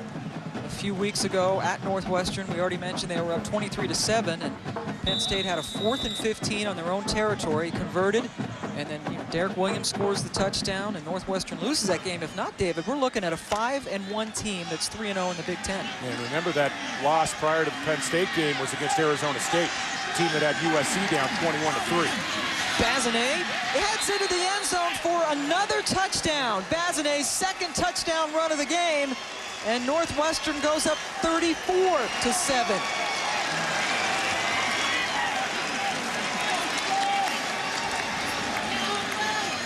It was the bell cow, Zach Streif, the big right tackle, that got the key block. And again, we look at Basanez's ability to keep the ball in his hands. What a comfort level that Randy Walker has a head coach, that Basanez is going to make the right decisions down in the red zone. Howell's extra point makes it 35-7. John L. Smith's team, you have to wonder how much of that hangover is still there after the loss to Ohio State. Brett Basanez with a couple of touchdown runs. It's now 35-7.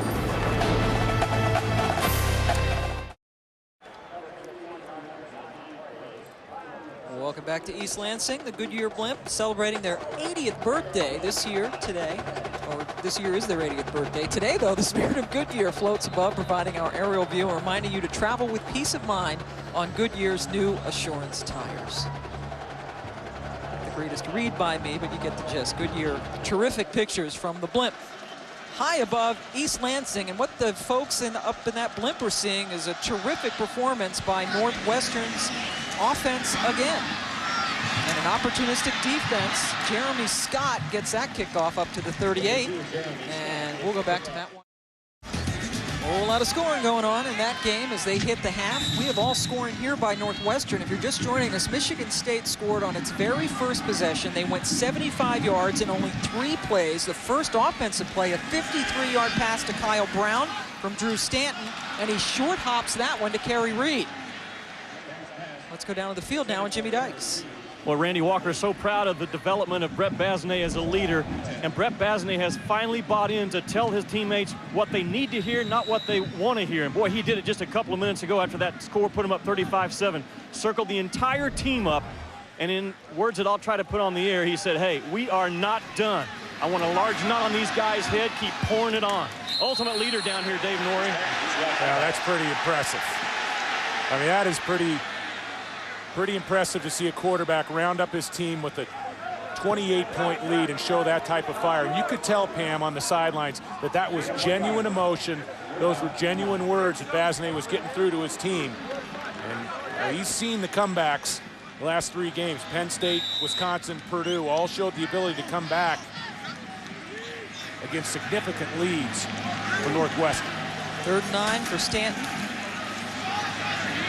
For Reed again, and fortunate that that was not the 3rd pick. Deontay Battle had it go in and out of his hands. And Brett Basanez is going to get the ball back. Basanez has turned into a great leader. Randy Walker working on him for 3 years to get into that mode where, as Jimmy mentioned, it's, you know, you just say you're a leader and you can't worry about what other people think. You can't expect to be liked by everybody. Go out and lead, and Basanez is doing just that. You know, the Wildcats are getting some great leadership in the secondary. They have played a brilliant game in the secondary after being a much maligned group throughout the season. Brandon Fields' punt, that's a wow punt, and it just skips into the end zone. Got a lot of air under it. 61-yard punt, but the touch back was back to the 20. So we've seen a lot of Brett Basanez. We've done the last 4 Northwestern games now, and he has been terrific. And last week, David Norrie, you said that, of course, a lot of people talking about the Heisman Trophy. Reggie Bush's name, Matt Leinert's name is being thrown out there, Vince Young. What do you think Mr. Basanez is in that company? I definitely think he's one of the top 5. He's not getting a lot of media attention across the country, but you look at the last 4 performances for this Northwestern team, and I definitely think he's headed towards a visit to the Big Apple. Should be at least, and of course if Northwestern keeps winning, that will help him, as Sutton doesn't get much at all on that 1st down carry. Brandon Long making the stop. He already is in the running for another award, the Unitas Award. Brett is one of the finalists, along with these quarterbacks, including Matt Leinart. Drew Olson, of course, doing a great job at UCLA.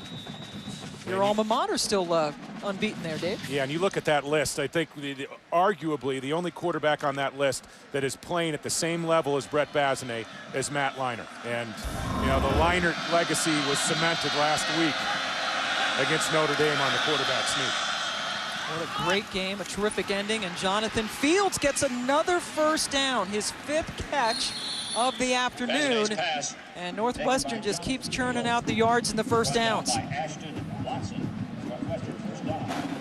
Michigan State and Northwestern on homecoming day for the folks in East Lansing. Not a lot to cheer about since the opening drive when they scored a touchdown 3 plays in. It's been all Northwestern since then, and Brett Basanez has been terrific. 285 passing yards.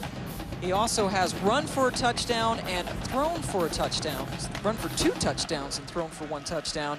And it has been the Brett Basanez show as Sutton gets another handoff and will be stopped about 5 yards short of the 1st down.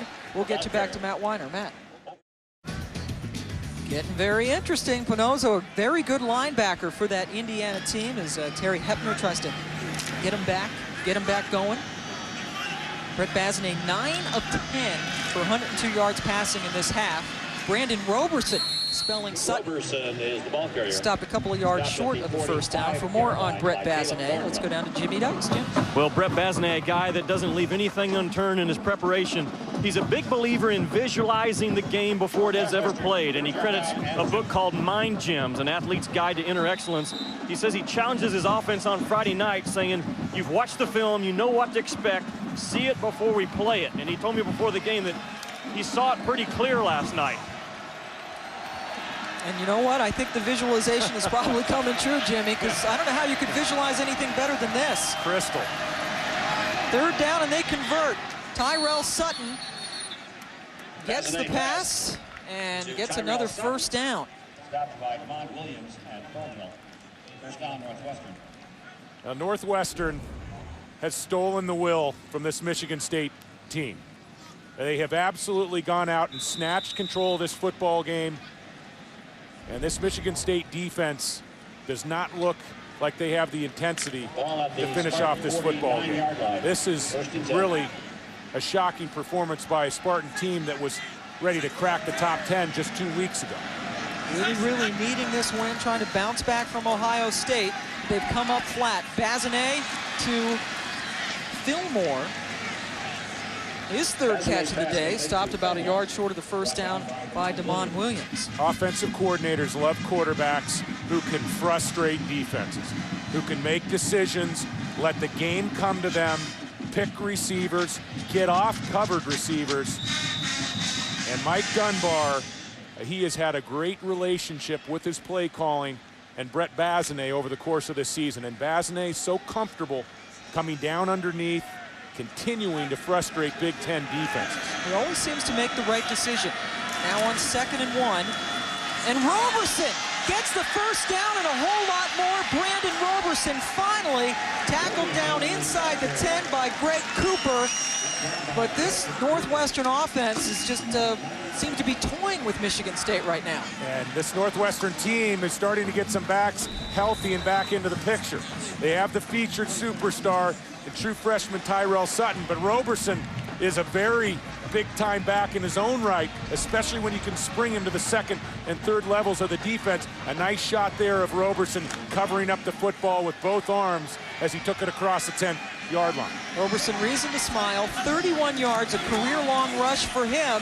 Sutton coming back the other way. Tyrell Sutton into the end zone, and Northwestern has scored again. It's a clinic here at East Lansing.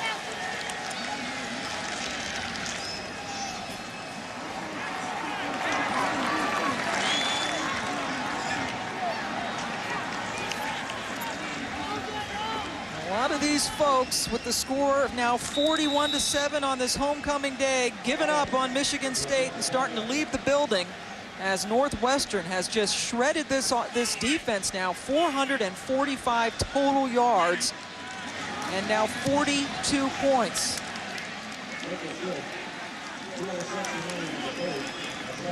Tyrell Sutton has shown, even at 5'9", that he's a very tough runner, can get the tough yards inside, but then when you get him and you give him the edge, he's got the speed to convert runs. And how about the physical nature of his style at the goal line? Pam, we've watched him a couple times this year, and he is a rugged runner at that size when he's around the first down chains, and especially when he gets down around the goal line. Only 5'9", 190. That's what he's listed as the cheerleaders start building up their muscles now with 42 push-ups. Sutton ignored by a lot of big-time colleges because of his size, but Randy Walker saw him early running in Akron at his high school and signed him. Archbishop Hoban High School in Akron. This is a kid who ran for over 9,400 career yards in high school in Ohio. And how about Randy Walker recognizing the talent, offering early on Tyrell Sutton. And Randy Walker, in my mind, is truly one of the most underrated coaches in the country. And when we talked about Basanez and his Heisman rating, I think Randy Walker is surely going to get some votes for Coach of the Year, not only in the Big Ten, but nationally. 42-7 in favor of Northwestern. Oquendo gets the kickoff and is stopped down around the 30-yard line. So the juggernaut continuing for Northwestern, scoring 21 points in this quarter. Let's go back to Matt Weiner. Thank you, Matt. And Northwestern taking on Michigan next week, and then they have Iowa. Both of those are home games. As Matt Trannon catches that pass, gets about away from Champaign. What a tough loss, Derek Williams, for the Nittany Lions. Pass completed to Trannon. That should be a first down for Michigan State. Yep, they're breaking his arm. Let's take a look at the Big Ten scoreboard right now. The games that are going on, Iowa and Michigan very close in the fourth quarter, and then Purdue, Wisconsin coming up on ABC regional action, in Penn State, Illinois on ESPN2 and ESPN2 HD at 7 Eastern time. Wolverines really clinging to their last hopes of a Big Ten championship. Colcrick getting the carry on first down, and he is just enveloped. And this Northwestern defense, again, much maligned, a second worst defense in the country, giving up 35 points a game, 529 yards a game, and they have come up big when they needed to. Pat Fitzgerald, their linebacker coach, was a terrific linebacker in his day at Northwestern. You got to give them a lot of credit today. Stanton decides to hold on to the football and run for the first down. A couple of good fakes as he is chased out of bounds by Adam Cadella, but into Northwestern territory. Drew Stanton, definitely a threat running the football, especially when they've thrown the ball as successfully as they had throughout the course of this season. But Stanton's rushing ability has not been a factor through the meat of this football game. And now 42-7, coming a little bit late for the Spartans. 4 carries for a total of 9 yards now for Stanton. Ringer gets the carry, and he is stopped right away. Nick Roach again. Getting healthy after the hernia surgery in the offseason, and he is really starting to play well. Yeah, this Northwestern defense is starting to gain some confidence, and they've been a unit that's been criticized. But you look back at the last couple games, and we talked about it in the first half. Interceptions to end threats at the end of games last week against Purdue and the week before against Wisconsin. I think this defensive unit's played their best game of the year this afternoon. So much of it is confidence. 2nd and 9, and goes as John Gill takes Stanton down, true freshman, and that's going to end a 3rd quarter that was all Northwestern. 21 points. Brett Basanez with a touchdown pass, a touchdown run, and then Tyrell Sutton taking it in from 9 yards out. Drew Stanton and company have to figure out things in a hurry as they are down large. John L. Smith has a lot to ponder as he finds his team in a 42-7 hole, getting ready to start the 4th quarter against Northwestern. Michigan State on its way to losing its 3rd straight game after starting the season 4-0. But Drew Stanton fighting to get him back in it. And he completes that pass to Colcrick, his running back, and Colcrick picks up a 1st down. His first catch of the day, good for a 1st down. Yeah, J.U. Colcrick, the type of back that hasn't totally put his game together. Occasionally he'll go the wrong way or not pick up a pass protection assignment, but you know, if he ever puts all the pieces together, he is a threat as a downhill runner, a real physical Big Ten style back. He was an all Big Ten freshman last year. Now sharing time with 2 other backs. Stanton heading towards the end zone, and that one is picked off. For the first time in his career, Stanton has thrown 3 picks in 1 game. Herschel Henderson gets it, his 2nd pick of the day, and he takes it all the way back near midfield. Drew Stanton, a disastrous afternoon. And I think that's a play that Drew Stanton wouldn't make in a game that's a little closer than the 42-7 score we have right now in the 4th quarter. I mean, Stanton is going to find his receiver on the radar screen late. It was Jeremy Scott. They couldn't quite lead him down at the goal line. He's trying to lead him back to the middle of the field. And how about the game that Herschel Henderson has had at free safety? And Herschel Henderson, along with his mates in the secondary for Northwestern, they converted all their interception opportunities this afternoon. Henderson's 2nd interception of the day and a 47-yard return as Sutton gets stocked up there at the line of scrimmage. And Herschel Henderson and this Northwestern defense, they've been taking a beating, certainly statistically, and they have really come up large today against a Michigan State offense that has been just tremendous. 3rd in the nation is Michigan State. They've averaged 42 points a game, and look what's happening here. You know, one of the top 5 offenses in the country, but 42-7, 22nd ranked team in the country, 12-point favorite. This is a whipping. 2nd and 9, Basanez still going for the juggler and completes that one to Sean Herbert. Goes to another 1st down. This seems like forever ago. The great Notre Dame game that went into overtime. Jason Teague wins it with this touchdown run, 44-41. Michigan State went 3-0 that game, then whooped Illinois the next week, then a loss to Michigan in overtime, last week's loss to Ohio State. And boy, they're falling fast. Yeah, they lose in overtime to Michigan, a game they could have won. Last week, they statistically dominated the game against Ohio State. This team could have conceivably been a top 5 team coming into this football game. Sutton breaks a couple of tackles and gets it down to the 34-yard line. Caleb Thornhill with the stop. And you look at the schedule, Pam. Northwestern hasn't had the benefit of a game against Illinois or Indiana. And given Indiana is much improved this year, but they've gotten it done against teams like Wisconsin and at Purdue, on the road against Michigan State. But then you look at Randy Walker's schedule the next 3 weeks, and it gets even tougher. The games against Michigan, Iowa, And then they got to go up to the Horseshoe and play in Columbus. And again, were it not for blowing that lead to Penn State, we would be talking about enormous things for this Northwestern football team. This is the remaining schedule. David mentioned the next three: Michigan and Iowa at home. That Michigan game will be on in prime time next week on ESPN. Then they have Iowa at home, travel to Ohio State, and finish with their rivalry game at Illinois, a team that has really struggled. Illinois and Purdue both winless in the Big Ten. And if Northwestern, Randy Walker can spring a surprise or two in the next couple weeks, how big is that game in November against the Buckeyes of Ohio State? They have proven they can play with anybody, certainly in the Big Ten. Sutton again gets the carry. David Herron with the stop. Sutton over 100 yards on the day. Let's go back to Matt.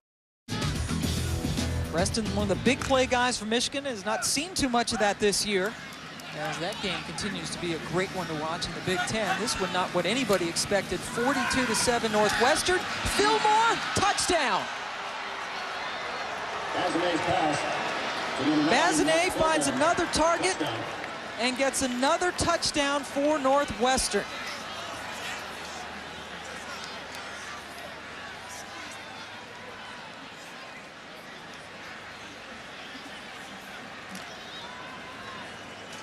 Mark Fillmore, the senior from Reynoldsville, Ohio, with his second touchdown catch of the season. And they're getting close to 50 points.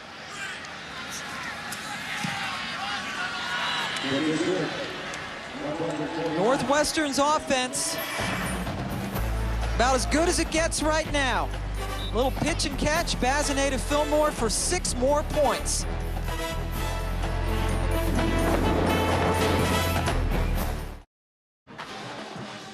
Northwestern has scored 49 straight points since falling behind to Michigan State 7-zip. In the opening drive of the game, Brett Basanez, as good as it gets. Yeah, and he's gotten some great help, though, from his skill athletes. Gotten help from the skill athletes all season long. And how about the guys up front on the offensive line? They've had a tremendous game for Baz. Oquendo with a nice seam, and Howells, the kicker, makes the tackle. Joel Howells saving a touchdown. And Howells didn't look unusually concerned on that play. All in a day's work.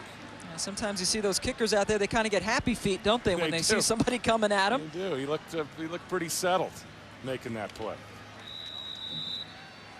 Brett Basanez talking to the folks upstairs about how good his offense is. Drew Stanton staying in the game right now. Brian Hoyer is his backup, a freshman from North Olmsted, Ohio, who has thrown 13 times this year, has gotten some game action, but they're sticking with Stanton.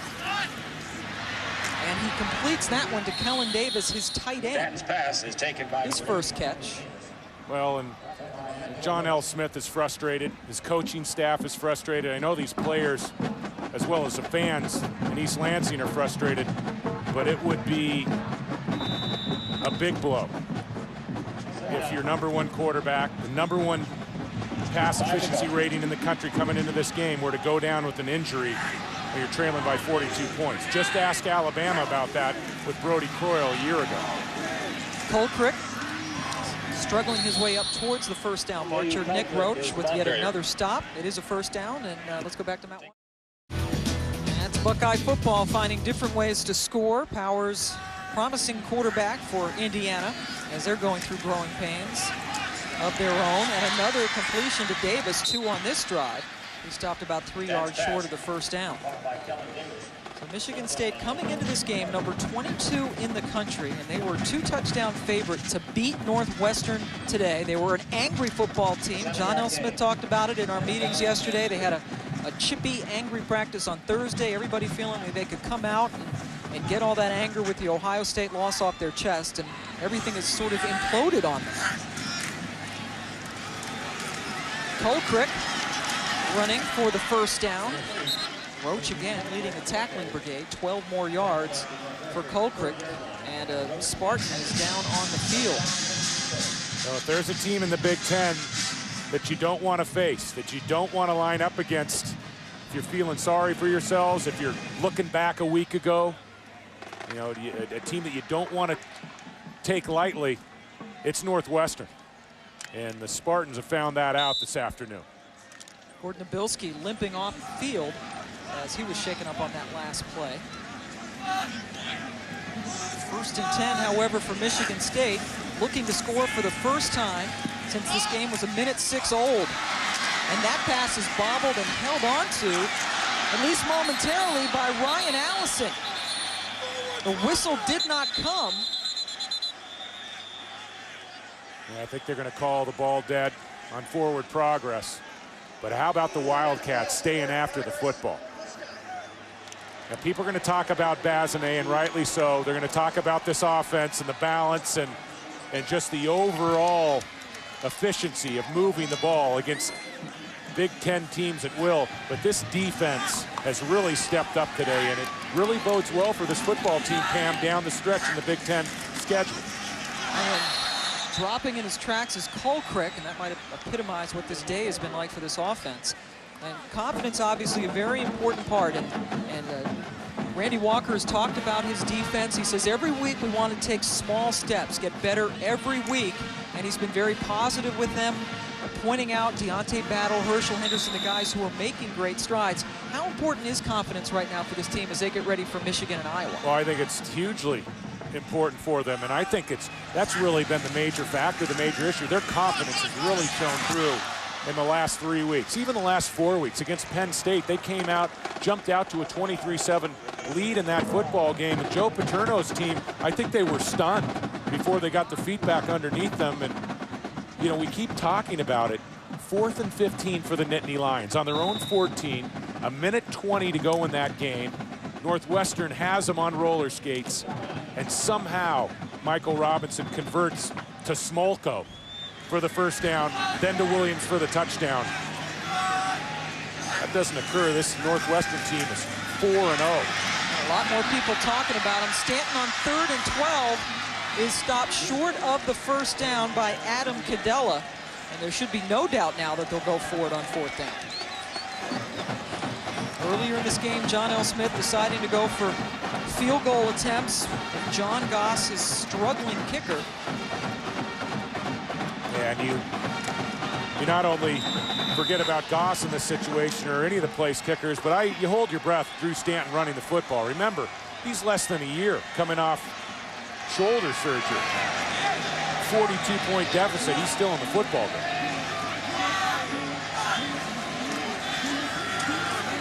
Rolling and finding Kellen Davis, the tight end with 3 catches now on this drive. And that should be a Michigan State first down. Yeah, they may have a measurement here. I think he picked it up. But this Northwestern defense not given anything for granted, even with the 42-point lead.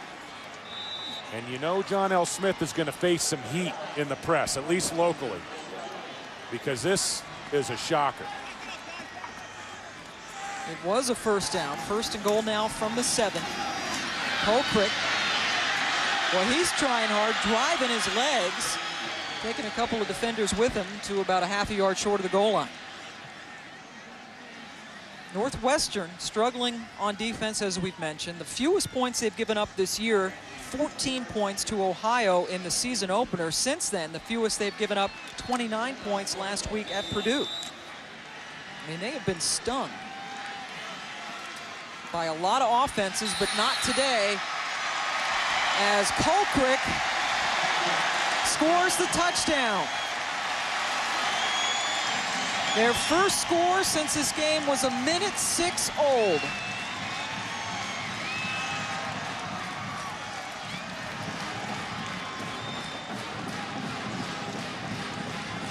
Colcrick with his 6th rushing touchdown of the season, and perhaps a little caustic smile there from head coach John L. Smith. And they are going with a different kicker. Matt Hoy is the kicker. Goss struggling on field goals, so they go with the freshman from Bridgman, Michigan, and a little Bronx cheer comes up as he knocks the extra point home. Northwestern's string of 49 straight points in this game has been broken. Colcrick with the touchdown.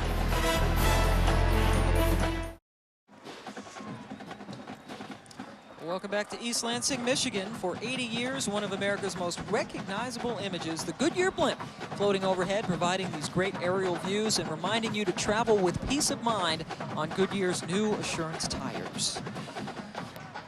And there has been terrific peace of mind with Brett Basanez running the show for Northwestern.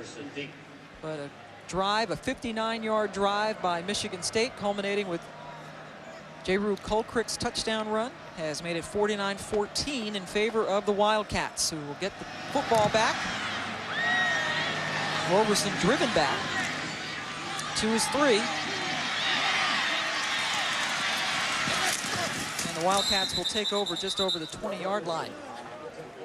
Northwestern has been terrific in the second half. How terrific? You can't do any better than this, can you, David? 4 for 4. No, and those are long, sustained drives. And Basanez came out in this football game on the road, 12-point underdog, got great work up front from his offensive line. Defense played their best game of the year, and they absolutely just took the will away from this Michigan State football team. This is a sound whipping in a Big Ten game. And Brett Basanez's day is over. C.J. Bechet comes in, the redshirt freshman from Sacramento. Dad, football player at UNH in New Hampshire. We saw him for 3 plays last week against Purdue as the flags come down right away. Bechet coming in and actually completed a pass. Offense, number 18, 5-yard penalty. And he comes in and gets a penalty on his first play. That's not a good start. Even if you're a backup quarterback, you know, you got to find the 25-second clock when you're operating the offense. But again, looking at Basanez's numbers, 24 for 30, 331. And he just keeps getting better. Got the chin strap all strapped up on one side of the helmet. That shows that he's done for the day. 1st and 15. Roberson in for Sutton. And Roberson breaking off a nice run. Brandon Roberson gets it up about a yard short of the first down. Eric Smith makes the stop. 14 yards for Roberson, who's just getting back into the swing of things after hurting his ankle in game 1 against Ohio. And when you talk about Wally pipped, you go down, and here comes Tyrell Sutton. And Sutton today, 109 yards and 2 scores. And it looks like his day is done. That's Zach Streif. See the height differential between Sutton and Streif as they are visiting on the sideline with Coach Walker. How about that? Big senior talking to his true freshman running back. 2nd and 1 for Northwestern. Roberson again, this time will pick up the first down as he gets it out to the 36-yard line. I think Randy Walker has a great luxury in having a Roberson in the backfield. Remember, he went down very early in that game, as you mentioned, Pam, the opener against Ohio. They also have Hamlet, who's a very capable runner in his own right. And Randy Walker has not given up on Roberson or Hamlet. He continues to stress that they'll be used down the stretch. Got a pretty nice backup quarterback in Bechet as well. Hamlet is in, and his first carry will result in a couple of yards as we go down the field again in Jimmy Dykes. Well, Pam, Randy Walker spent a lot of time this week on the phone with us talking about the importance of Brett Basanez and how he takes the message to the masses. He said Brett Basanez has bought into Randy Walker's old school approach, and he is now a disciple of Walker to the other players in key areas, you know, embracing discipline, not beating ourselves. And Dave Norrie, it's got to be a real plus for a coach when your best player and leader is saying the same thing to the players as the head coach is saying to the players, huh? Well, and that's true. And Randy Walker has stressed that has been a 3.5, 4-year process to get Basanez into the position and on the same wavelength as his head coach. Hamlet again gets the carry and gets another first down. And Basanez, one way to get your team to love you is to be a tough guy, and he has been a tough guy. He has started 35 straight games, did not miss a start. Remember, he beat Ohio State with a dislocated throwing shoulder last year and only missed a couple of games after he broke his leg 3 years ago. Yeah, and most quarterbacks would be headed to the sidelines. I mean, that is a painful injury, and he pulls off the upset against Ohio State. He's played with a broken leg. He's played with separate shoulder injuries at the same time. Yep.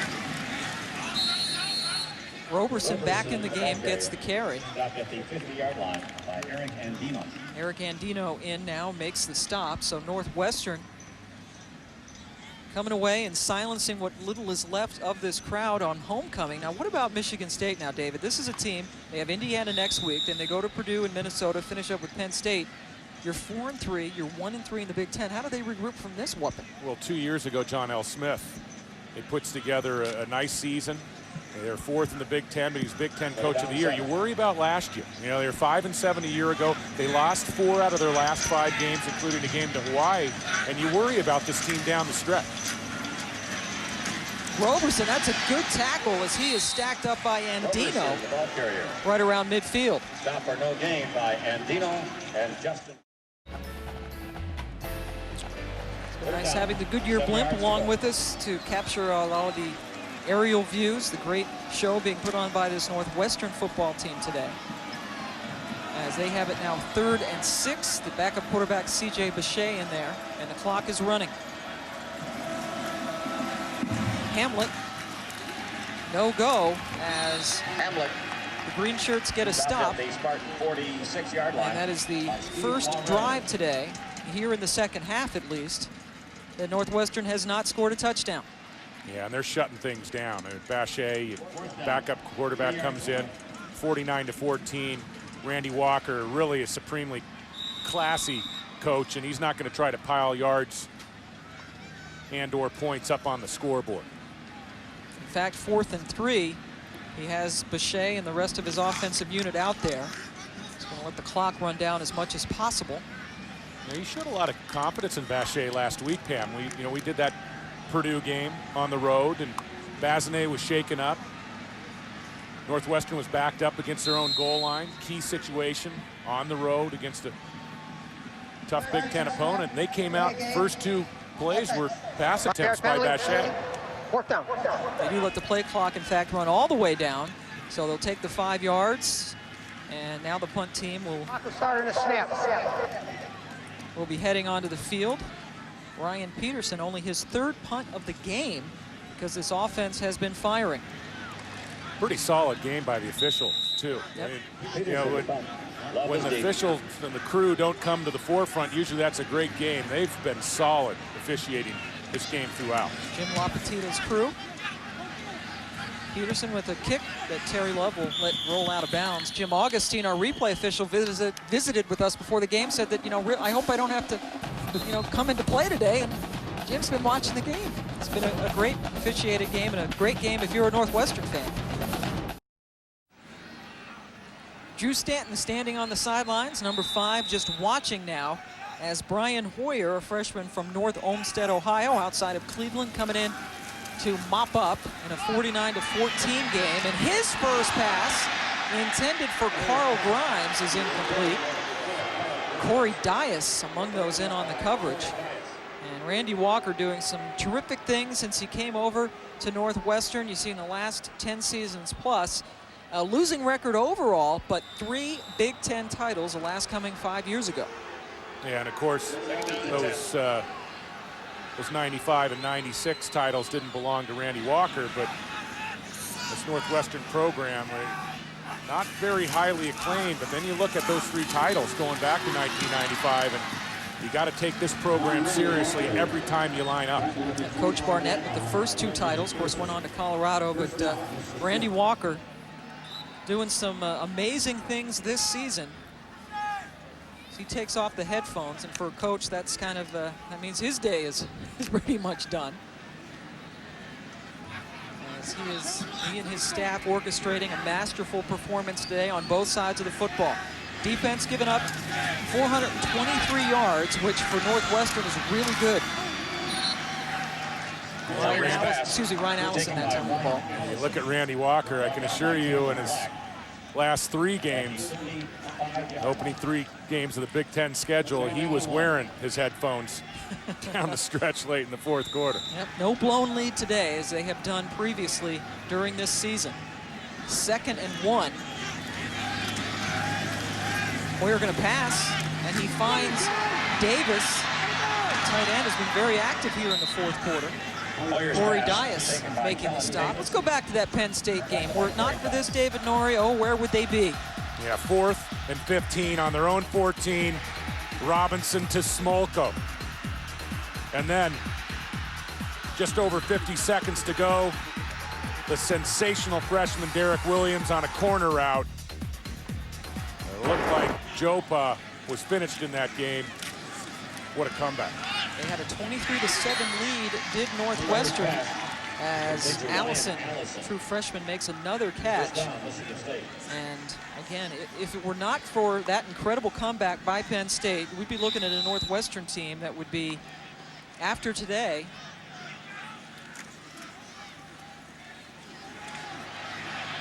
they would be 6-1. Instead, they'll go to 5-2. As the crowd has something to cheer about, Javon Ringer has a tremendous future ahead of him, the true freshman. And they also have another freshman running back, A.J. Jimerson, there, redshirting him, as Ringer now is over 100 yards on the ground today. Hoyer has looked tough on this drive. He's throwing the ball well out of St. Ignatius High in Cleveland. Another first down. And that one is dropped. You know, Pam, you can never go wrong going into a Jesuit high school and picking up a quarterback. Oh, is that where they got you from? Jesuit High School in Portland, Oregon. So I always love to see the kids coming out of St. Ignatius. And, of course, that's the same high school that Dave Ragone. Dave Ragone played for John L. Smith at Louisville in Cleveland, Ohio. Pretty tough offense to stop in its own right. Cardinals under John L. Smith with Ragone at the control. Just 15 seconds left to go in this game. 2nd and 10. Michigan State trying to score again. Hoyer into the end zone, and it is off the hands. It's Ryan Black now, backup cornerback, as they've started to empty the Northwestern bench. Black, the closest guy to get in that one. And, you know, that's one of those plays where the rest of the travel team for Northwestern, everybody, you know, on the plane home to Evanston, they'll be thinking about the win and how things are going. Ryan Black will be thinking all the way back, God, I had that interception. I was in the game. It was in my hands. Black, a sophomore from Pasadena, California, getting some playing time late in this game. Now 3rd and 10 and 8 seconds to go. Hoyer should be the final play of the game. And that one falls incomplete. So Northwestern comes in here with the 2nd worst defense in the country, and they shut down Drew Stanton and his high-flying offense. 49-14 is the final. Brett Basanez, 331 yards and a couple of touchdowns, also ran for 2. Northwestern wins at 49-14. This has been a presentation of ESPN, the worldwide leader in sports.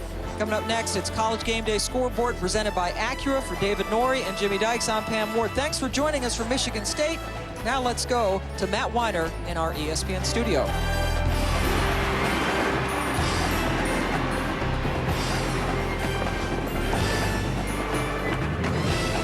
College Game Day Scoreboard is presented by Acura. Hey, glad you could be there for College Game Day Scoreboard presented by Acura with Jim Don, and I'm Matt Weiner. A thrashing by Northwestern, ruining homecoming in East Lansing.